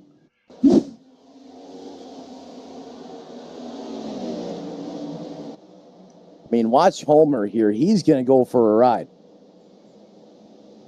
21 bangs the wall, coming into 4. Catches Homer. That was net code, by the way. Oy. Laszlo catching a piece of that one as well.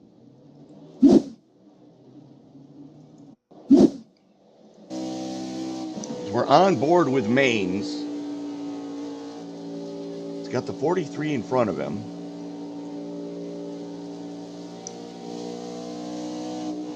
He's off the throttle, still off the throttle. And Brian Chu, hold the brakes. You know better. You guys are better than this. Jesus. And how about your stage 1 winner? Take a look at your stage points, by the way.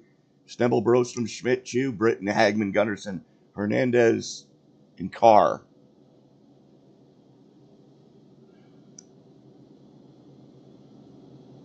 And Matt, what do you say we reach out now to our stage 1 winner, or stage 2 winner?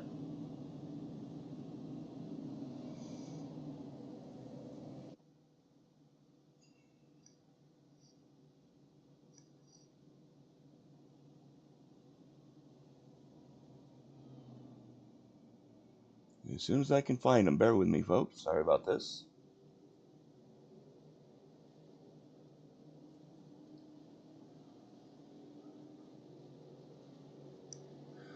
As we're going to wait till after the pit stops are done. But Schnebel has just put on a clinic of how to get around this race facility so far tonight. Apparently, the lady in black prefers a nice German bratwurst for dinner. Bratwurst, sauerkraut, maybe a little barbecued bratwurst. That sounds really good. I know, right? I don't have bratwurst, but I do have kielbasa, and I don't have a smoker. But I do have a small hibachi that I'm planning on going cooking dinner for myself after this race is over. But Matt, I believe you've got our the man who's led the most laps here tonight, state pole sitter, stage 1, second place, and stage 2 winner with you now. That's right. I got the man with the plan at Darlington. Leonard Schnebel, you have been the man to beat here thus far throughout our entire time here. Fastest in practice, took the pole and led the most laps.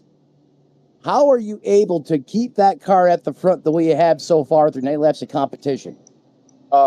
Well, first of all, I'm not at the front anymore because I missed the end of the stage because there was a caution thrown because of a wreck. So we kind of missed the pit entrance. But all in all, it's going really great. We're having a great night so far. Still 0 wrecks. Some contacts with the wall, but nothing too serious. So everything's going as planned, and we'll hope that we're going back to the front again at some point. Lenny, where am I putting you back to? Hendrick or Childress? Hendrick. Best of luck to you, my friend, and There's still a lot of racing left to do. Take your time and be patient. Yeah, thank you very much. Yeah, as he mentioned there, Tony, very unfortunate circumstance the way the caution came out there. It was unable to hit pit road. So now for the first time all race long, he is going to have to claw his way back through the field. We'll keep an eye on Schnebel as he's going to restart there in an 11th place position just outside the top 10. As Linus Brostrom going to have the hammer this time as he brings him out of forward into the Geico restart zone. Brostrom has the button. Britton to his inside. Green flag is out, and we are back underway. Wave that thing, Barney, for all you're worth.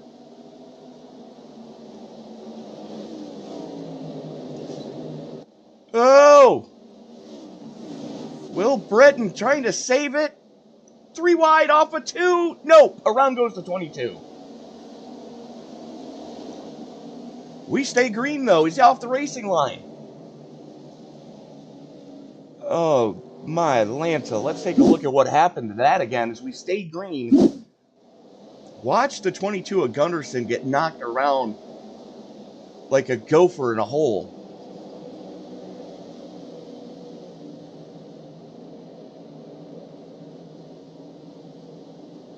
He had nowhere to go. He was already there, and oh man, you hate to see that, especially for our points leader, Gunderson.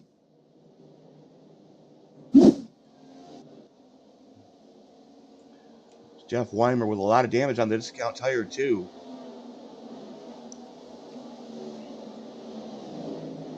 Weimer back even with the board of where he qualified. Your biggest mover right now is that 99 of Haflidason. After having some issues twice early, gets into the wall again, sideways through 3 and 4. Gets it collected pretty quick. As now that's Schnebel back into the top 5, and we've got issues towards the back. Peter Schmidt just got sent.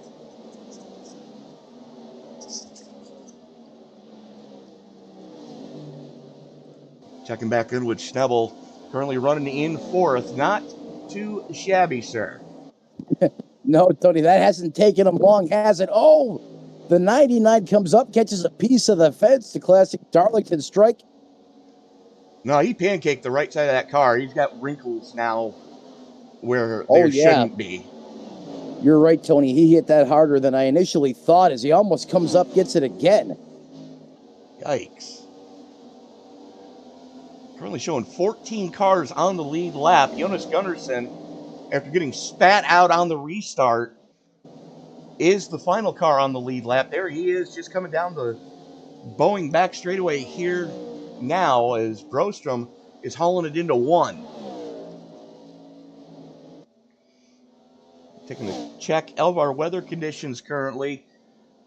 Just so what we thought was going to happen is we're about 8:30 in sim time. 78 degree ambient air temperature. That's not too shabby. Still pretty high barometric pressure. 54% relative humidity and 82 degree track temperature. Matt, you were running this track just last night. What did it do when the lights went out? Or when the lights came on, I should say. When the lights came on, the sun went down, and that track temp got under 90 degrees Fahrenheit, Tony. It totally... It picked up a ton of grip, and if you weren't staying ahead of that, I mean, your car really got tight and it started plowing, especially if you didn't take care of that right front. Oh, the 19 of cars, speaking of plowing, gets tight there, comes up, catches a piece of the wall. 2 of Weimer just got nerfed coming off of 4. More damage to the discount deuce. Your hometown hero currently running in 8th. Just gave up a spot to Carr, as Carr and Britton have both gotten by him, actually. Because there they are with the 99 of Haflidason. This is 5th, 6th, and 7th, all running all over each other right now. Battle for 5th. Yeah, great battle for 5th. This is the hot spot on the racetrack. Look how Carr is able to just carry so much momentum. I mean, he went by the 11 just about like he was standing still, and now he is all over swarming on the 99 there. As you can see, he's working about a half a lane down. He is right on the The perforated white lines going around this racetrack right on the inside there. Vet 19 is able to make it work up top, maybe able to make it work on the bottom. And you can see that hash mark that Matt was talking about. That's actually where the designer of the track wanted people to run, was below that line. But it took half a practice session for somebody to realize, hey, if I go up here, I can really turn the wick up through the corners. And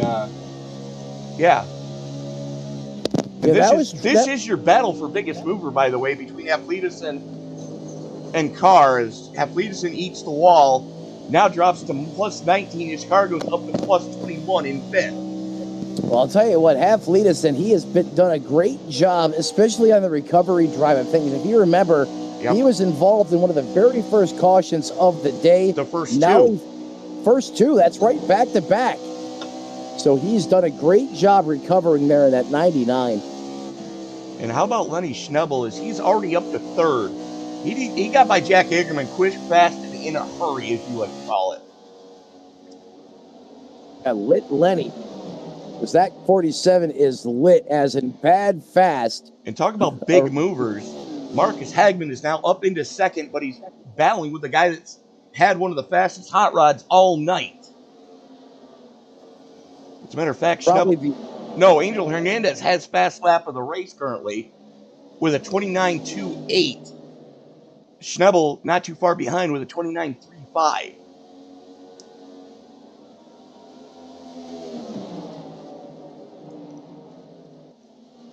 Let's go on board with our Season 3 champ. Look at those stats. 72 starts, 2 wins, 45 top 10. 45 top 10 finishes. There are drivers that can make that a career in the real world. That's impressive. Schnebel running with. To go on board with Schnebel, gets by quick, fast, and in a hurry. And those guys they're technically stablemate tonight, as Schnebel is working with the Hendrick Motorsports boys tonight. That's Ken Tier, Hagman, Homer, and Schnebel. So it's an all-international Hendrick group tonight, as 3 Swedes and a German putting in work here at the Lady in Black. Checking in back just inside your top 10. There we go. There is the Deuce of Weimer, who's in 7th. Angel Hernandez right behind him for 2311 Motorsports.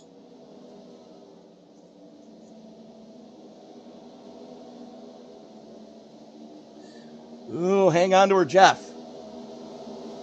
Weimer gets a little bit loose. Here comes Hernandez on the top shelf. Now starts to close in on the 21, who unfortunately is a lap down. Matter of fact, he's a couple of laps down.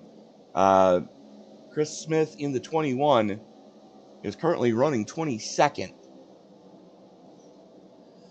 About 10 laps down, unfortunately. But, I mean, these guys are just getting after it tonight. Working 108 of 183.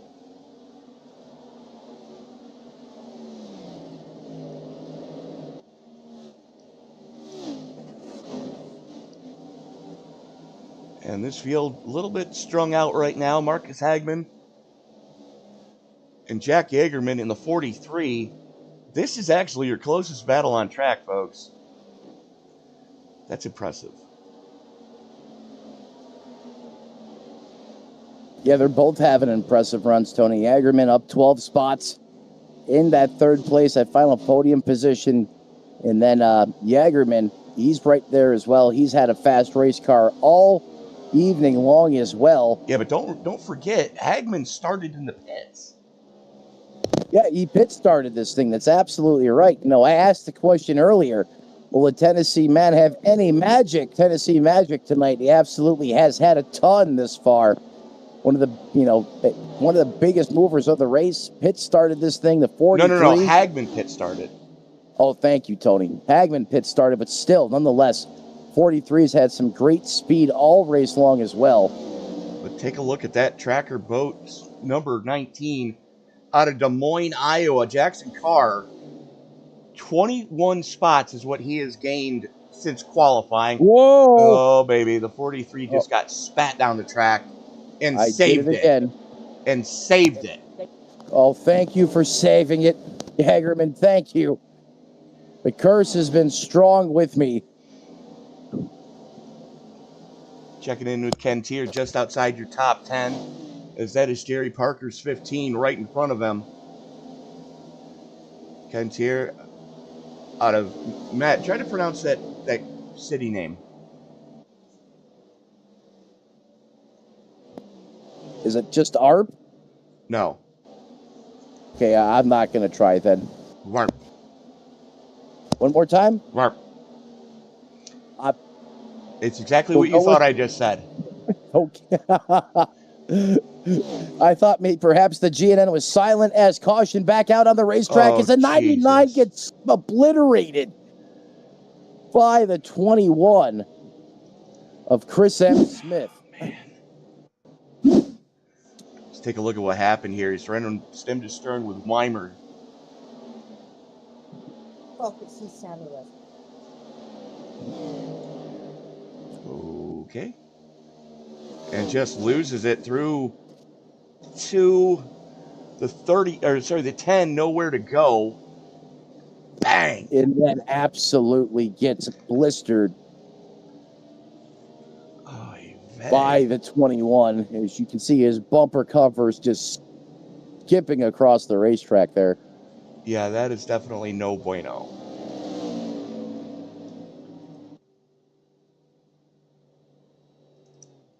So let's watch this from onboard Smith.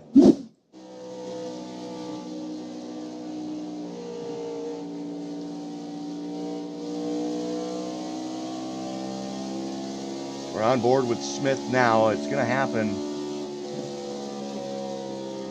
And you see the 99 get turned, coming, gets peppered by the 10.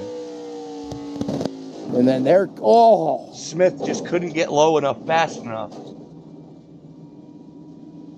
In the words of Little John, get low. He just didn't, as you said, Tony, get low enough. Let's take a look at what happened on board the Smithfield Meets 10 of the 10 of Delgado. What did you say? I had to double check that it was Delgado's in the 10 tonight, because on my end, he's got a 4 in his driver profile. Oi. Just nowhere to hide.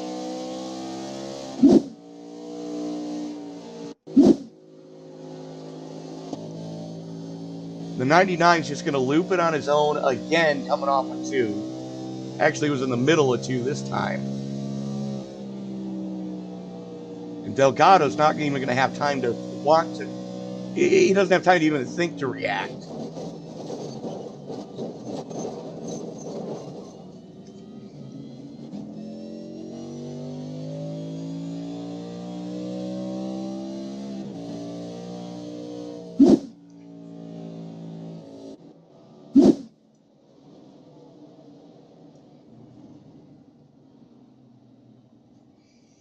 And how about that, eh? Working 115 of 183 here tonight. Thank you so much for making us here at Sim Racing Media part of your Saturday evening. I know it's Labor Day weekend. Thank you so much for tuning in the live chat. We're happy to have all you folks with us. As Tommy, thank you so much. You just made my night, brother. Arca break is real. Yeah. Yes, it is. It's even better when it's in the ARCA car. And you know what? Let's answer Tommy's question, Matt, because I know you have access to incident point counts right now. Is anybody playing with a clean slate?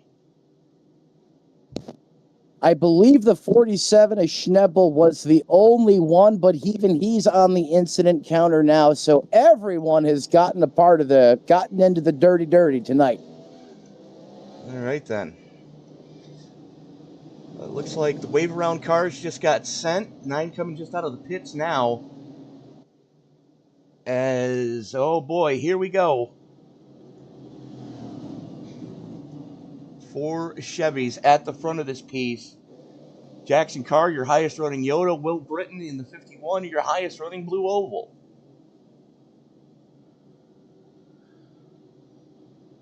And, oh, by the way, Jackson Carr plus 21 from where he qualified. Marcus Hagman, after pit starting, currently has the button as fuel only for Hagman and Jaegerman. And everybody else taking 4 in fuel here as we get ready to fire them off with 116 getting ready to go in the books. Pace car is in. Hagman brings him into the Geico restart zone one more time with feeling.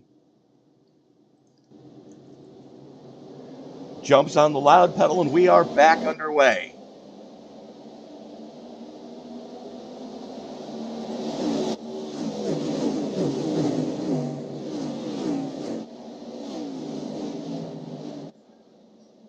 Hagman showing the way right now. Brostrom and Carr putting in work. Brostrom trying to work his way around Carr. Oh, hang on to her. Brostrom gets into Carr, almost 3 wide. Carr trying to save it.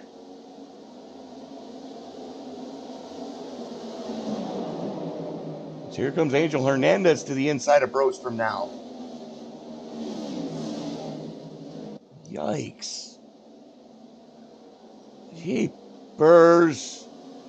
Brostrom sideways off a 2, collect it, stays out of the wall, but he's hit something earlier tonight, and I forget who. It's not a what, that's a who when the front end looks like that.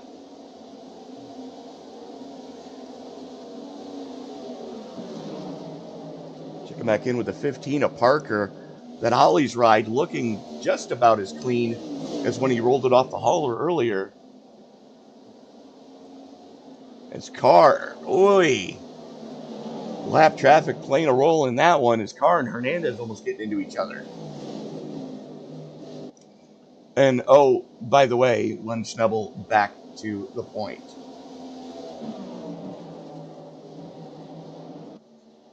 The good news is Schnebel kind of in the rocket chair right now as Marcus Hagman holding on for second place. Jackson Carter's got to get through him if he wants to get to Schnebel. Working lap 120, getting ready to put 120 of 183 in the books here. Schnebel shows the way. Hagman in second place. And Carr all over him. And just as Carr gets up to the back of him, caution out on the racetrack once again, Tony. We are trending way ahead of the average here. As the 14 of Peter Schmidt goes around. Go back to the SRM instant replay here. Not quite sure what happened. A High Point hot rod looks like he had trouble coming through 3. Yep. Just a little too aggressive on the loud pedal, and around she goes. That High Point hot rod just got wadded. He gets it fired back up, gets it rolling. But nonetheless, caution back out here in Darlington, South Carolina, as we're working 122 of 183. He got mired back in traffic on that restart, Tony, just because of how that caution came out. Schnebel unable to hit pit road. Really was the first miscue we've seen from him. Otherwise, a perfect evening. Takes it right back to the house, to the point. He leads once again over Hagman and Carr. That's the top 3. Hernandez currently resides in 4th. Britton rounds out the top 5. Jagerman 6th, Bolstrom 7th. Jerry Parker in that 15, up 19 spots in that 8th place position. Kenneth Tier is there as well. And then rounding out your top 10, it's going to be Jeffrey Weimer in that number 2. Actually, Weimer just got back on the lead lap. It's going to be his teammate Gunnarsson. Thank you, Tony. It's actually Gunnarsson now on pit road there, getting service done to that 22 Pennzoil shell. And I take that back. It's going to be Delgado getting back on the lead lap. Man, look at the front of Christian's race car. That thing is all sorts of bent and kicked in on the front. Well, he hit somebody right in the rear axle. It's got a facelift on both sides. And I still got don't that thing know, driving pretty good. The thing is, Matt, look at it. He's able to get more air under that car. And with that Venturi in the back, it's going to suck the car down to the road more. It's a double-edged sword here at Darlington. Yeah, you want traction. But, I mean, this track's already tough enough on tires. I almost got to think Delgado, it's got to be have an hurting him. advantage. It's either going to be a big advantage or a big deficit. There's none in between here. So, well, he was able to get himself back on the lead lap, so the car can't be horribly bad. Yeah, absolutely. We'll get ready to fire these guys back up. Oh, yeah, absolutely. Well, you are watching the iSNF New Gen Cup Series. He's Matt Metler. I'm Tony Trapasso. Thank you so much for making this part of your Labor Day weekend here, 2023. Let us know where you're celebrating from. Hashtag your hometown. And we will try to highlight some places throughout here.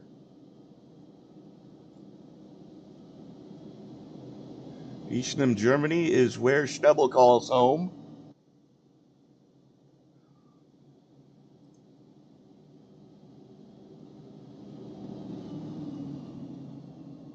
As lights should be going out next time by. Yeah, as we come out of the turns 3 and 4 complex here, moving down the front stretch. Barney the flag man, as he's displaying that yellow flag in the air. Let's see if those lights go out on the pace car, and indeed they do. All right. Tony said we'll be going back to green flag, wide open racing here next time by.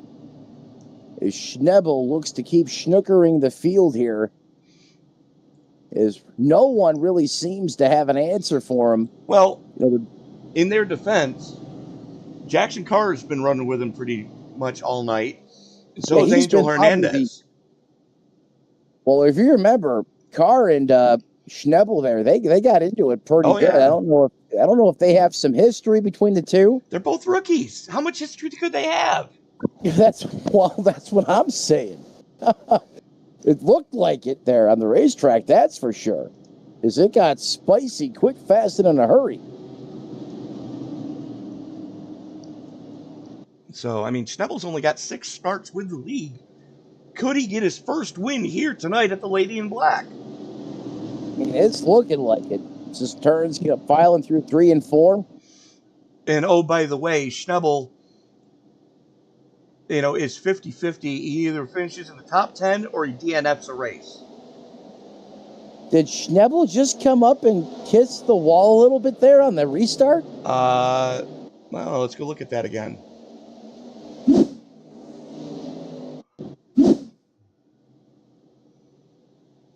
Not sure maybe if I had a frame glitch, but it sure looked like it. Well, this is going to give us the best view. And caution's back out on the racetrack. Oh, my God. Yes, Schnebel did tag the wall on the restart. Let's get this one queued up. It looks like Hagman with big issues. I'm showing him red first. Yeah, Hagman was restarting up near the point. He's trying to hold up the 19th from what it looks like.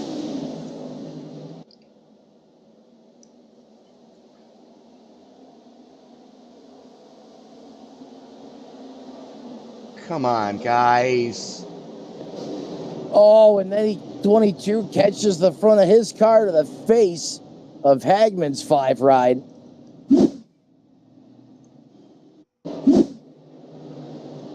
This is what the iRacing blimp picked up for us. As we are... So Hagman's going to run down the track a little here. Gets into the 19, and boom goes the Dynamites. And Carr goes, oh. Weimer caught up in another one.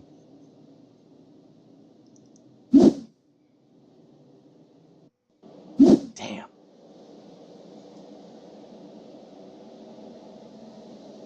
Hagman's getting a little loose off of 4.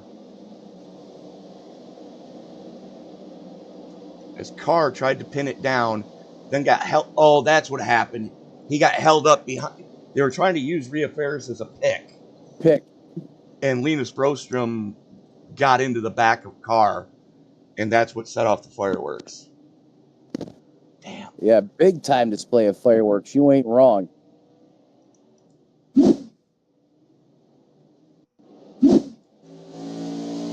So we're on board with Weimer.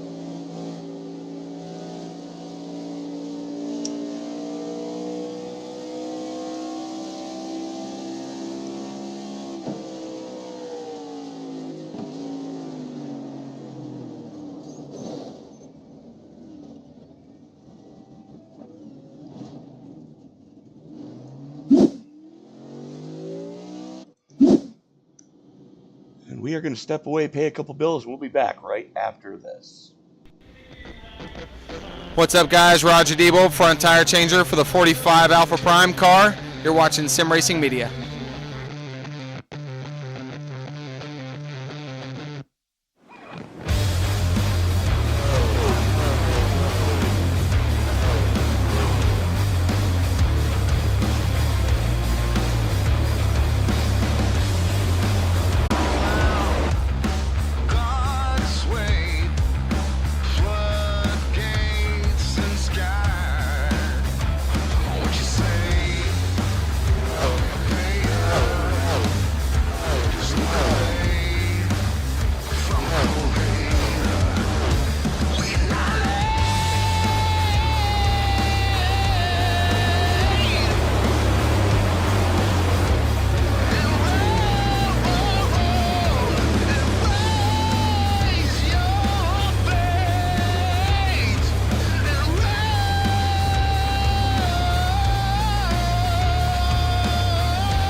And we are back live here at the Lady in Black, Darlington Raceway for Southern, I don't know, my math's no good.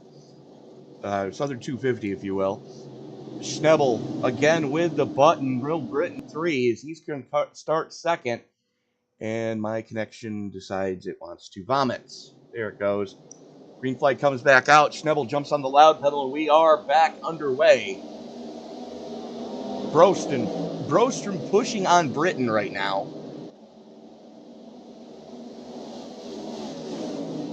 Schnebel, Britain, Brostrom, Tier, Parker, your top 5. Parker back there in the 15, currently your biggest mover at plus 22.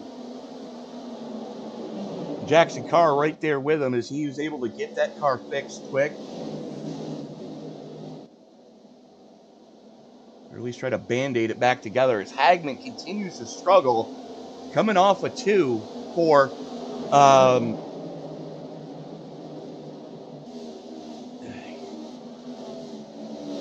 deeply sorry, ladies and gentlemen, as trying to keep an eye on everything here, and this is wild. That's Ken Tier had to chase it down the track on the front chute. Then gets up into the wall, and we are back under caution. What happened to Jason Bauer?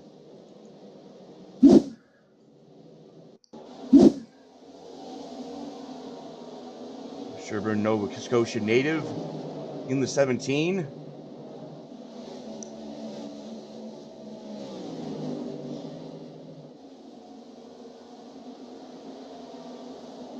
Just lost it.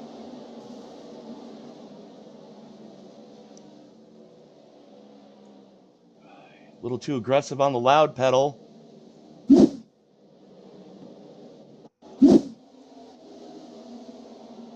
And there you see Bauer and the... What?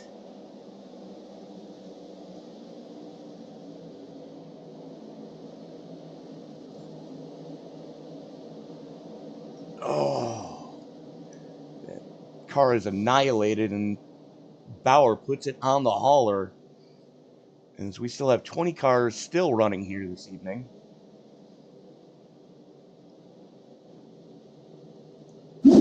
Ouch. As Bauer has put it on the hauler, we go back with Lenny Schnebel at the front of this piece.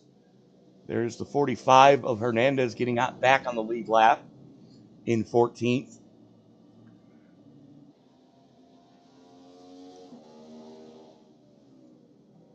Dan Holmer 2 laps down right now. Is the first car 1 or more laps down.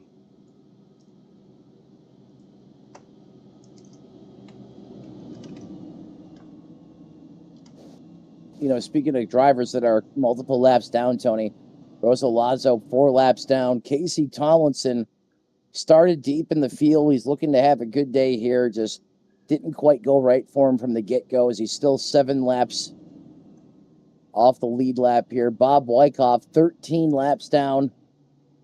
And it just gets worse from there as we go through the field. You know, now 134 laps of competition written in the history books here. Again, want to thank everyone for joining us here live on SRM, the home of the iSNF Cup Series. As we continue to watch that Ford Mustang, the official pace car of iRacing, lead the field here, as everyone continues to chase Schnebel, who has had the hot hand since he offloaded the trailer. That JTG Geordie Racing machine has been absolutely perfect, in my opinion, or as perfect as you can be here at Darlington. You're absolutely right on that one, Matt. And, I mean, Schnebel, it would really be something if he could get his first win with this league here at the toughest track on the schedule, in my opinion. Right, and I mean, if you're an outsider coming in, let's say this is your first time, you know, watching iSNF Cup Series action here on SRM, you wouldn't think Schnebel's a rookie in this series, especially the way he's performed here at this racetrack. But that is the case. As Tony just mentioned, only 6 starts. Could he win here tonight in his young tenure with the series? It's looking like it's very well possible here. You're absolutely right. And I mean, I'm looking at the driver's licenses right there, and that's impressive. You know, everybody in the top 10 right now, actually everybody on the lead lap right now, is a safe blue, except for Ken Tier. He's only to 1.4, so he could be getting knocked down at the end of next week if he's not careful. And by the way, happy week 13, everyone. Let the games begin. Yeah, happy week 13. And what Tony's referring to here is if you're under a 2.0 safety rating, that puts you in jeopardy of getting knocked down a license class. So he's going to have to try and get that up in the officials. And, I mean, that's dangerous as hell this week, because there are actually people who, they only bring out an account 4 times a year. And it's week 13. It's to troll the guys trying to get that license bump. Or not get bumped. Or not, right. They're there just to ruin your race. I mean, I remember a buddy of mine and I were trying to get out of rookies at the same time, and I missed a grid up, so I was going to spot for him in rookie street stocks back at the Charlotte. And in week 13, they opened it up to a few tracks that you're going to see later on in iRacing, but you normally don't see it for the rookie street stocks. And we're running the inner oval, the little Legends oval on the front stretch at Charlotte. And we're on the pace lap. And this guy peels off and goes around the big oval. I'm like, what's this guy doing? Field parades around. this guy's coming down the back straightaway, and I'm keeping an eye on him. He's full tilt boogie, trying to get that thing wound up. Comes screaming down NASCAR pit road, which just so happens to also be the back straightaway of that Legends Oval. Green flag's getting ready to come out. He drives through the pace car backwards and annihilates everybody in the field. Took out all 24 starters in one fell swoop there as the green was coming out. Oh my God. That's a new level of trolling. I told my guy, I said, get out of the car now. And he did. Just leave, get out, right? He Good. pit started. We were the only ones to do it, and we were the only ones to survive that race. Only ones to finish. We were the only ones to finish and incident free. Well, that's the name of the game when it comes to the officials. When you're talking about I-rating and safety rating, that was a great heads-up call there by your part, Tony. And that's where a live spotter can come in handy. You know, and take a look at Jerry Parker here. As the two biggest movers running stem to stern, Carr plus 21 up into 5th. Parker now plus 21 back to 6th. Yeah, Parker's got Ollie's Army coming to the front, but he's also tangoing with one of the better cars here through 141 laps of competition. And that one, no other than Jackson Carr in the 19th. In that 19 car, I should say. How close is Carr getting on incident points? Let me take a peek here, Tony. He's got to be careful. He's north of 15 incident points. Oh, the 43 catches the wall. That's Jagerman. Carr now up to 4th, and here comes Parker. Parker try to draft down the front chute here.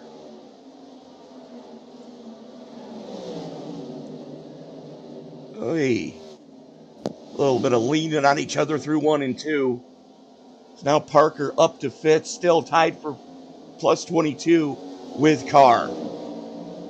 Yeah, tried for 22 with Carr, but, you know, you mentioned the incident points, Tony. Both these drivers have to start, you know, almost doing a little defensive driving here and try to start mitigating these points. Remember, 21 wins you the Dairy Queen Award, and we're not talking about free ice cream.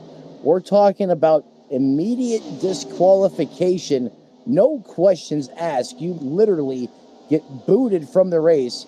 You can't debate it. There's no review. And it would be a shame to throw away a race where, you know, they currently both, Parker and Carr, running 4th and 5th. They're both sitting plus 22. They're throwing away a top 5 finish because you want to get racy and try to get greedy. Right, and, you know, unlike basketball, you know, when you get someone that's in foul trouble, you can't just put them on the bench for a little bit because that driver is going for points in position in that race car. You can't sub someone else in, per se, because those incident points follow the car as well. So they just have to do what they need to do here and try to just stay out of harm's way.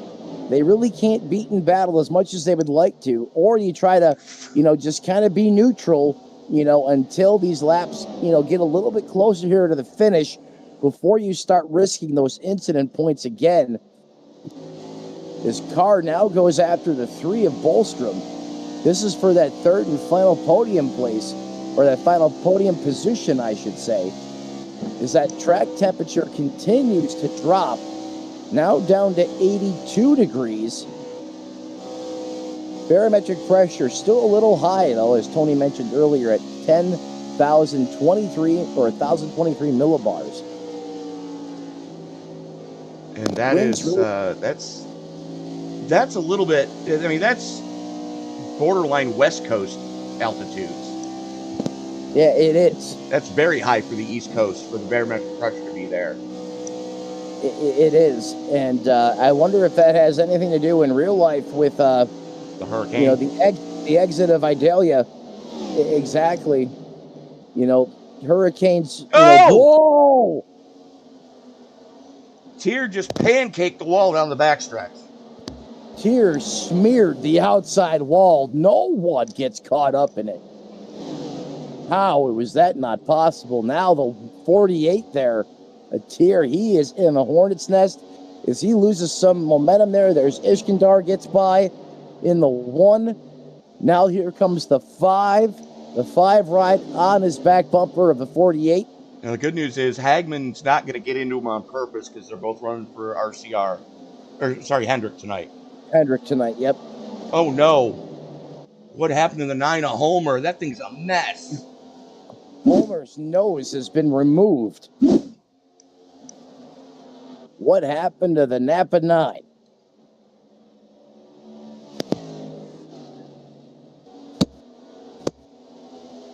Yikes.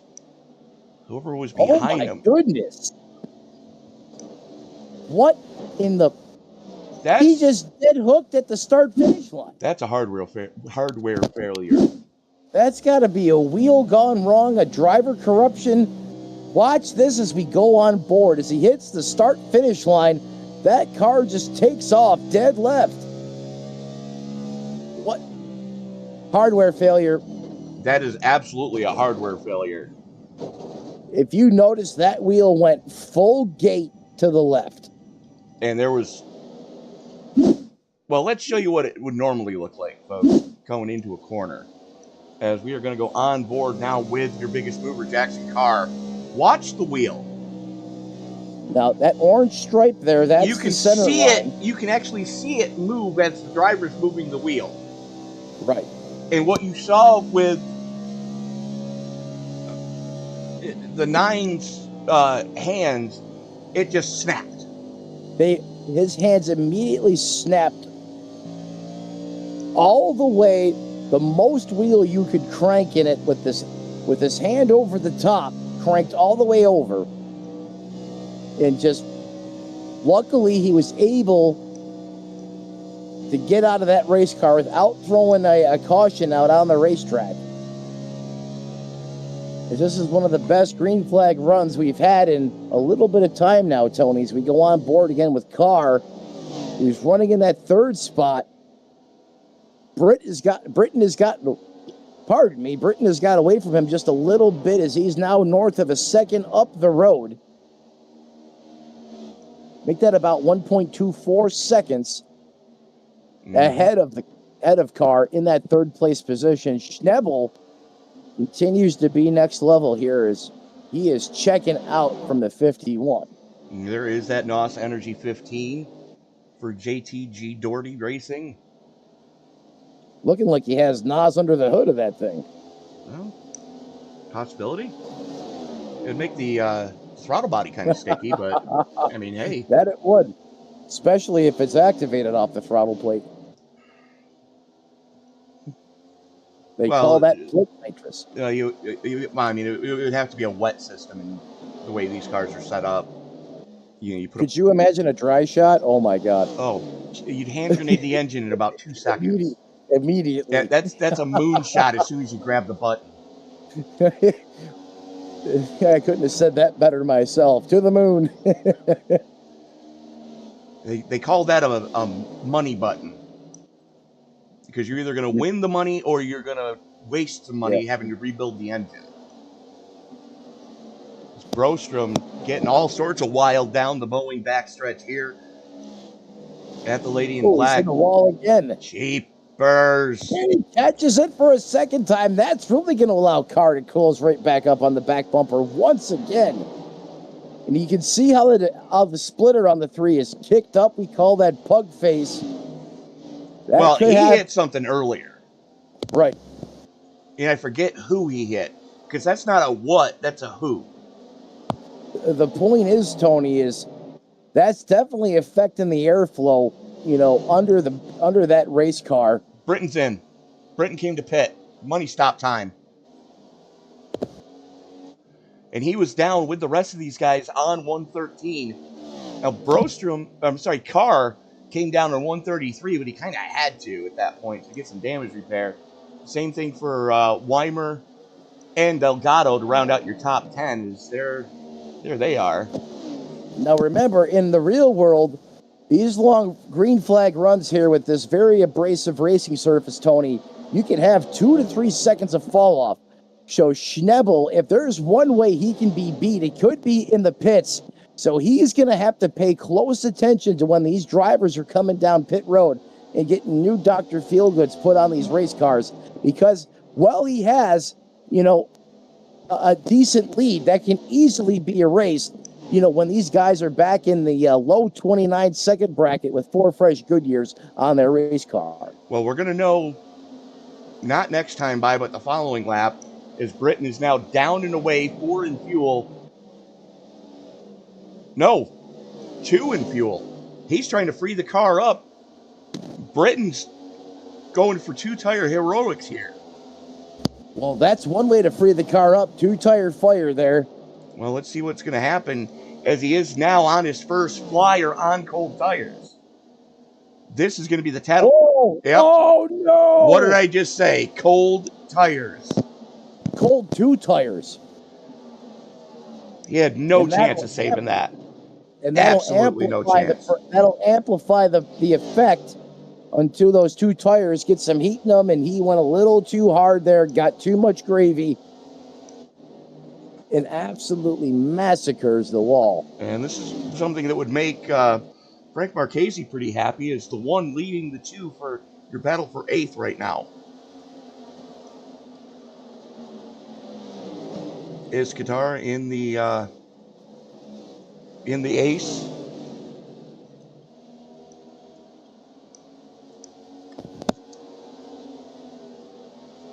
And here comes Weimer.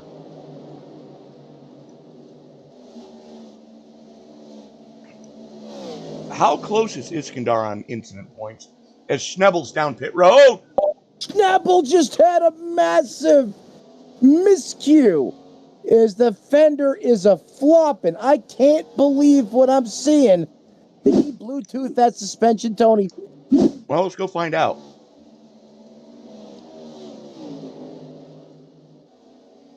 I don't want to say a rookie mistake, but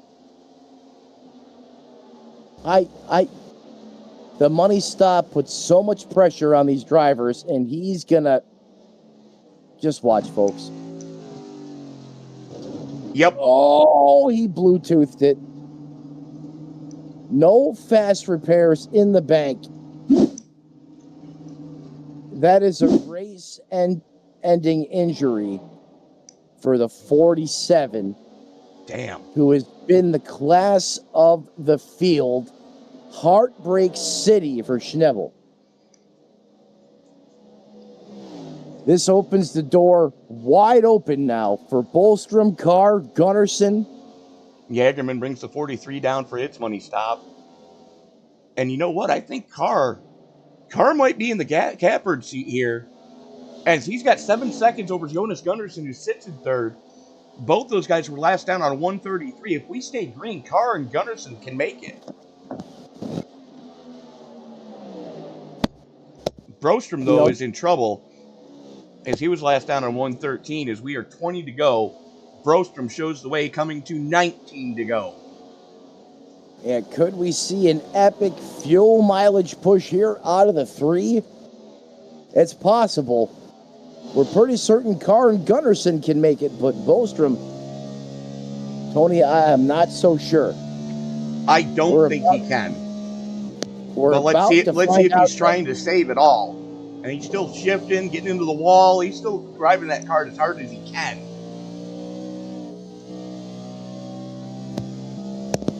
And unfortunately, when we go on board, we can't see the temperatures. We can't see the fuel pressure. Only thing we're going to get is a lap time, the RPM, and the gear he's in. He's spending a lot of time in 4th gear, Tony. Looks like you can get 52 out of a tank. Because Tier was able to do it and Brostrom was able to do it. Brostrom's in. Oh, wow. Wow.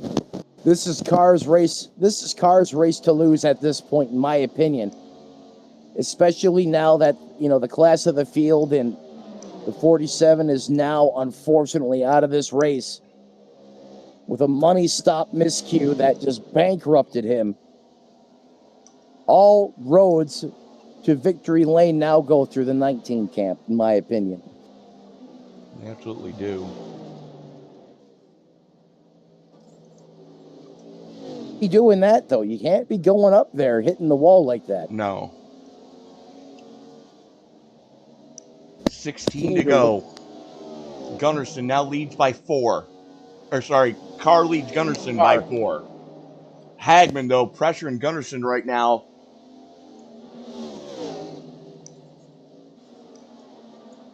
Gunnarsson really can't focus on trying to run down Carr because he has all that pressure from Hagman from behind. So he's going to have to be perfect. Well, the thing is, Carr, Gunnarsson, Hagman, Weimer, Delgado, those guys were all down on 133 because they got involved in that little fracas there. So they definitely have fresher shoes. Right, but the thing is, I don't think that the rest of these guys left themselves enough time. You know, that's a great point, Tony. And I think you're right now that you bring that up. Because Brostrom is down in the way right now, and he took 4. Yeah, only 15 laps. I know there's a ton of fall off here, but still, I think you're right, Tony. I don't think there's enough time left on the board. Now 14 laps to go. And this is going to be the tattletale right here.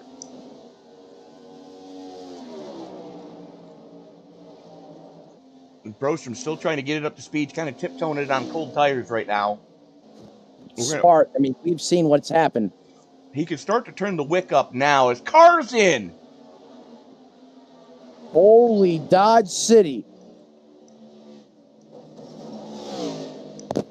I did not anticipate that, Tony, as that's going to now move Marcus Hagman to the front of the field.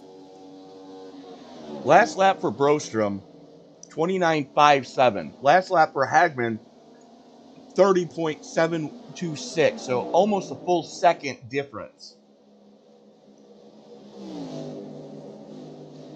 You know, so that's a second a lap right there, if not a little more, because you anticipate he's going to be faster as those tires, get up to temperature. A caution would certainly shake things up, as this has been probably the longest green flag run I think we've had all day at this point, Tony. And there's Carr coming out of pit road now. Looks like he may have taken 2.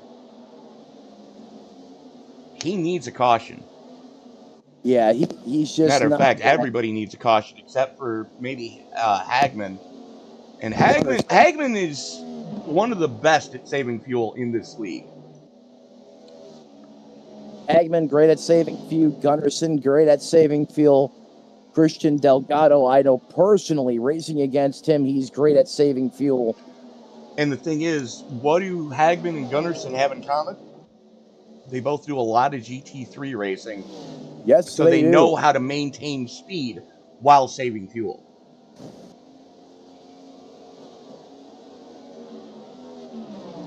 And what were you saying about Delgado? He's starting to turn the wick up here, or at least he's trying to, as he has gotten by Weimer.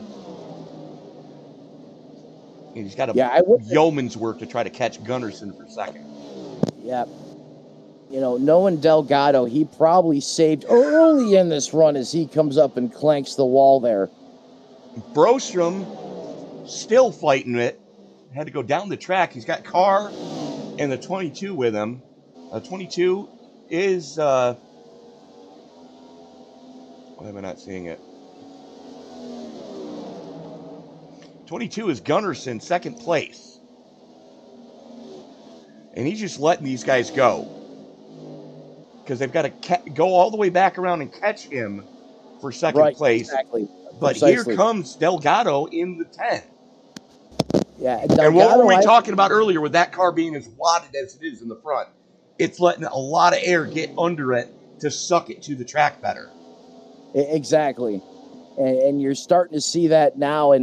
But my point about Delgado and his fuel mileage strategy, I wouldn't be surprised here if he wasn't saving early to run hard here late, as he's able to get around Gunnarsson, like nothing, like he was almost standing still there. So now Christian Delgado takes over that second place position, but he has almost a 10-second differential behind Marcus Hagman, who continues to lead here late, as we're under 10 laps to go. Can the 5 hold on Well, here's the other thing, too. As we're on board with Delgado, notice he's not coming out of fifth gear. He's just leaving it there. And that's what I would be doing, especially if I'm on a fuel mileage push here. Whereas if we go to, let's say, Linus Brostrom, he's in fourth gear working on Hagman right now.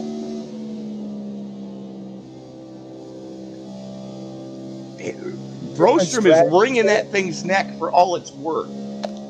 Yeah, wringing its neck for all of its worth. That's going to make the tires, that's going to get the tires hotter than running it in fifth gear. That's going to get worse fuel mileage as well. So you're going total opposite. Oh, hang on to our Jack Yagerman. Another brilliant save by Yagerman. We've seen a bunch of those tonight. The king himself couldn't have done it any better. Well said. Now, Delgado's in. Christian Delgado in the 10 is in.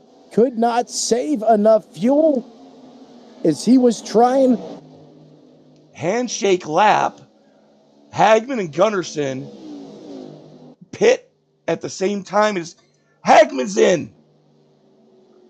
Holy cheese. Oh, this really shake things up, Tony. Does Gunnarsson stay out? Does Gunnarsson have enough? As we're on the handshake lap, coming to 4 to go.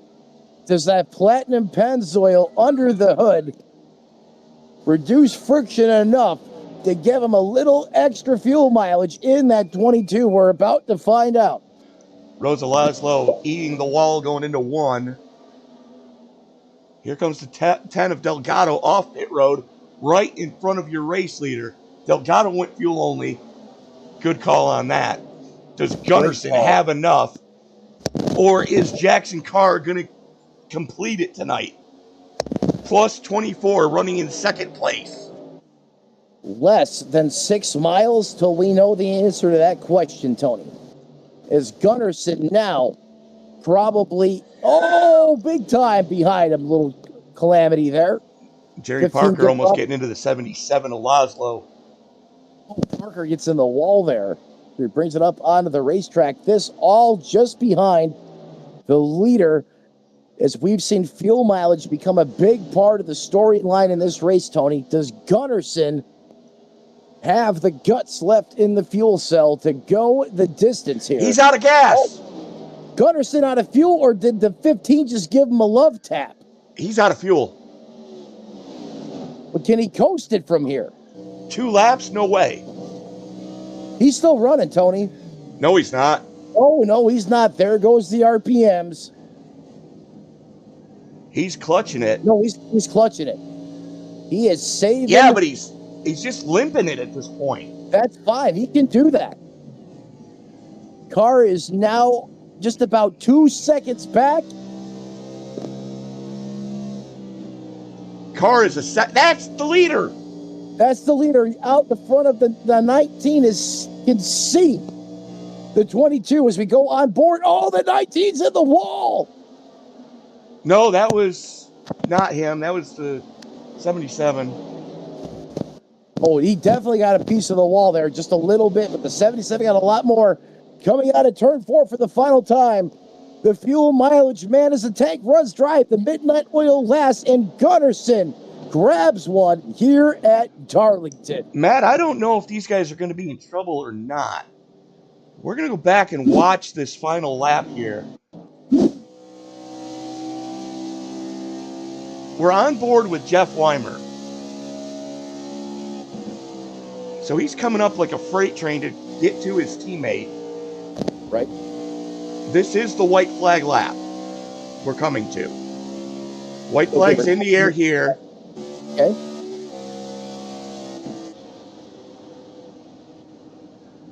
We're on board now with your race leader.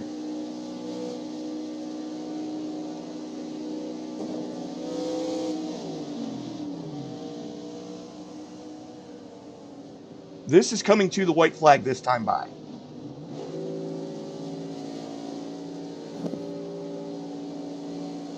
Watch where Weimer is. He is pushing Gunnarsson. Gunnarsson's out of fuel at this point. He's got a little, He ain't making it home without Weimer. Weimer was pushing him down the straightaway. That's legal, Tony. I mean, as long as that car comes You across might want to the start- talk. You might want to go talk to Rhea about that. Because I don't know if it's legal or not.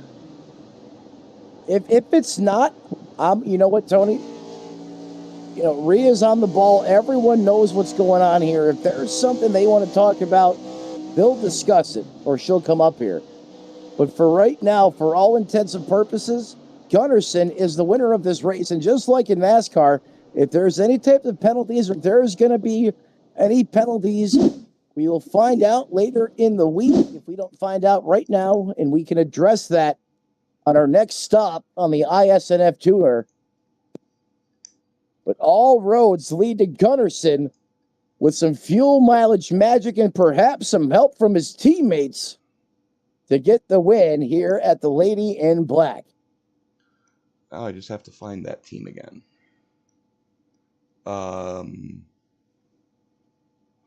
Well, we've at least got a race winner, as I believe you've got Gunnarsson with you now, Matt.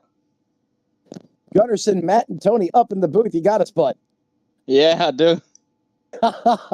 Man, talk to me about the end of that race. Thank God Fuel for teammates. Thank God for teammates. It looked like you were getting some bump help there. But was that strategy, or was that just how it kind of looked here on the broadcast? Yeah, we were drafting each other, and big thanks for Jeff for drafting with me on the almost the last lap, and then I had fuel for the last lap. And you know what? That's smart, right? Get a little help from the teammate, throw that clutch in, and make sure you got enough juice in the tank to get around when it really counts. Absolutely. That's some great stuff there. I'm going to have to steal that one from you if you don't mind. But talk to me about your race. It was anything but easy for you. You really had to dodge some big-time calamity out there on the racetrack. How were you able to keep that car in one piece? Yeah, it was chaotic. I was hitting other cars left and right, I think. But the car was broken before the last pit stop. And it was... I couldn't keep up with the leaders. I was thinking, like, take a big gamble here and fuel save.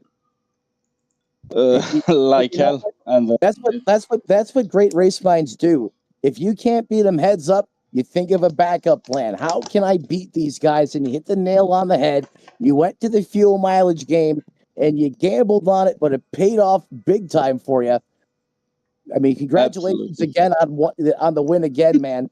Before we cut you loose, I don't know if you could do any burnouts or not in that thing. Probably not, but who do you want to thank who helps you get it done on the 22?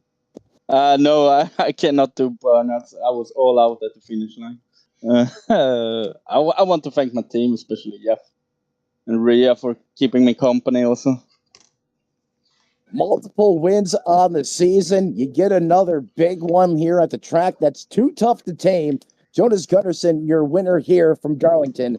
Tony Trapasso, back to you. Well, Matt, this isn't land speed record racing or a drag racing. It's not who has the fastest car at the time. It's who gets to the finish, who completes the arbitrage number of laps first. And I know it. We've got the wrong guy. Hold on. Bear with me here. I grabbed the wrong gentleman. As we are going to reach out now to the man who did come home in second place, your biggest mover of the night, Jackson Carr. All things considered, especially with the way this race played out, you can't be too disappointed being plus 24 when the checkers flew. Yeah, I mean, it was a good race. A lot to learn. I've never done a Darlington race in a couple of years, so I was really happy with it. You know, I had fun getting through the pack. I know it's really hard to pass, but setting up passes here are a lot more fun than a lot of other tracks where you could just go into a different lane. Here you got to be calculated on how you pass, and I find fun in that, even though you can get held up. But if you just play right, it should be fine. I started, I think, 26th. Yes. I hit the wall on every lap. So I just started in the back, made my way up to the front in no time. One thing that I like doing at some point in one of these is going to the back, going to the rear, and I have a little bit in the first or second stage to learn how to pass, what to do in dirty air, how the car is going to react, and then usually that transfers over to the end of the race if I'm trying to chase somebody down like tonight. So I tried to give my all. I had some lap trouble on that last lap. I think I could have got it without the lap traffic there, but I should have played it better. So I should have pit at an earlier time, my bad. So I can't really blame anybody but myself for that one. Jackson Carr, you have racecraft beyond your 16 years on this planet, sir. Congratulations on salvaging second place, but I mean, you were right up there all night long. As soon as you got to the front, you didn't move from it. Talk us through what was going on with you, though, and the 47 of Schnubble there. Is there any bad blood after what we saw going on between you two? He was blocking before. I heard, I think it was Angel said he was blocking, and, you know, I'll give it to him. I kind of tried to take him out. So I was like, he's blocking me. I'm turning hard right, and if he is collateral damage, then he is collateral damage. But he kept on to it, you know. I punted him into the corner, and he kept it, and he didn't complain. So I have a problem if they race me like that, and then I, like, punt them, or I race them a little dirty, and they complain. But, I mean, he didn't really say a word when I was pushing him into the corner or pinching him up. So hard racing, I think that's a little bit much, especially with, 100 laps to go. But, yeah, you know, it's fine. He wrecked himself, which makes everything just that much better. Jackson, you've got, I'm looking right now, 18 starts, 2 wins, and 11 top 10 finishes here. That's impressive for a rookie. And I mean, you're a rookie in this league, but I know you've been around the iRacing circles enough. But Jackson, welcome to the iSNF. I don't believe I've gotten a chance to talk to you yet this season. So welcome to the iSNF. And who helps you get it done on that Joe Gibbs Racing 19? Everybody who was in the VC with me, I believe Tommy, Angel, and Joshua, they were helping me a little bit, telling me what was going on. About the record, I have 18 starts, and I've either 11 top 10s and 7 DNFs, so I've either got a top 10 or records or checkers, honestly. It's either top 10 or I wreck out, so that's... And you've added to the good column tonight. Yes, I've added to the positive column tonight. Thankfully, not another DNF, like Michigan. I know that race wasn't streamed, but no, Watkins Glen wasn't. Michigan was. Michigan was streamed? Yeah. Yeah, but so Jackson, I think that was the last one I did. Congratulations on another podium. We will let you go celebrate with your team, and we will see you next week, sir. Yeah, thank you. And Matt, I believe you've got the driver of the 43 with you now. He may not be the king, but I mean, that's a strong finish. Well, I gave it a shot, guys. We may have lost Matt. But Jack, congratulations. Strong finish here. Talk us through some of the problems you were having there. You got into a couple of scrapes tonight that a couple that were your own doing, and a couple that weren't your own doing. How tough was it to keep motivated? Well, it's Darlington, first off, okay? So I do love Darlington, but I'm not that good at this track. So what happened tonight was honestly a big shock for me that the car was running so well. We had a good run. The problems I was having was somewhere, and I'd have to go back and look at the tape, but somewhere on new tires around that 8 to 10 lap mark, maybe closer to 12. Cold tires, but yeah. Every time coming out of 4, even though I was doing the exact same thing and pretty easy on the throttle, I would get loose. And that's what happened there on that last, that last run that I think cost me. I had a guy in the LMC chat that was, telling me when to pit, and, he was trying to strategize it for me, and I think we could have had a run. How big can having a live spotter be especially at a track like Darlington where it's very tough to get through traffic? Well, I mean, for that one, he did jump in just late, but for just in general, yeah, having a live spotter there for something like Darlington, I think would be a huge benefit. So any drivers that did have it, they definitely had a leg up on the rest of the field. Absolutely. But Jack, congratulations, bringing it home to Tennessee for third place tonight. Who helps you get it done on that Legacy Motor Club car? Yeah, thanks to Legacy Motor Club. This is my rookie year out here, and been enjoying the league so far. Want to definitely give some thanks out there to Skidmark Racing Team, VLS Racing Team. All the guys that support me over on the Twitch side when I dust off the thing and get out there and actually show the broadcast. It's been a good run. Jack, congratulations. We will see you next week, my friend. Thank you. And with that, let me just take a look at one thing here. Yeah, your top three, all rookies. Wow. Gunnarsson and all J top three. Jonas Gunnarsson, Jackson Carr, and Jack Yeagerman. One Swede and two Americans. As all three rookies here this evening. As we're going to get that off the screen. This comes on the screen. Gunnarsson, Carr, Yeagerman. We spoke to those three gentlemen. Linus Brost and Brian Chu make up the rest of your top five. Marcus Hagman, Christian Delgado, and Jerry Parker, who had a very strong run in the 15.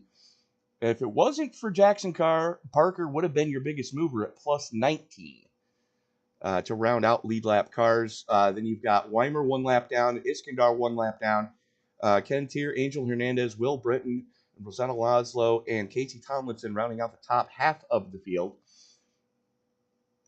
Excuse me. As Bob Wyckoff, Lenny Schnebel, unfortunately 16 laps down after that little issue towards the tail end of the race. Dan Homer, Rhea Ferris, and Josh Grosso rounding out your top 20. There we go. Back that up.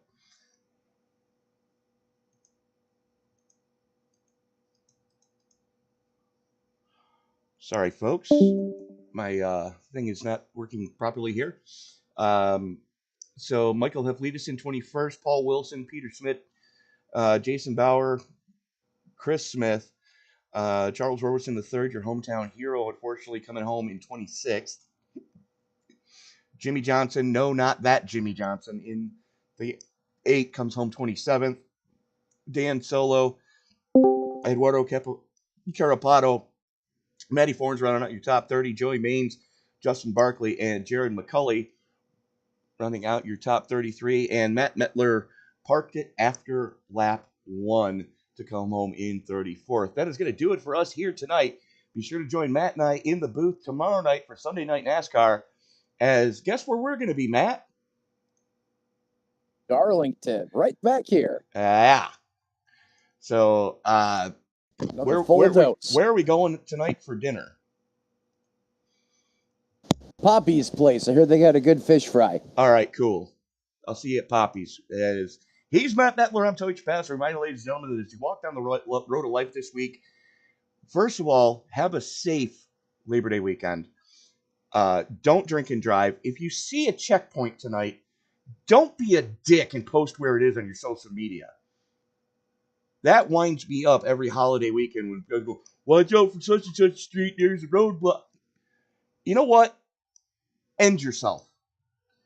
Just end yourself, because you're putting so many people's lives at risk by helping people drunk drive. If you're drunk, call an Uber, call a cab.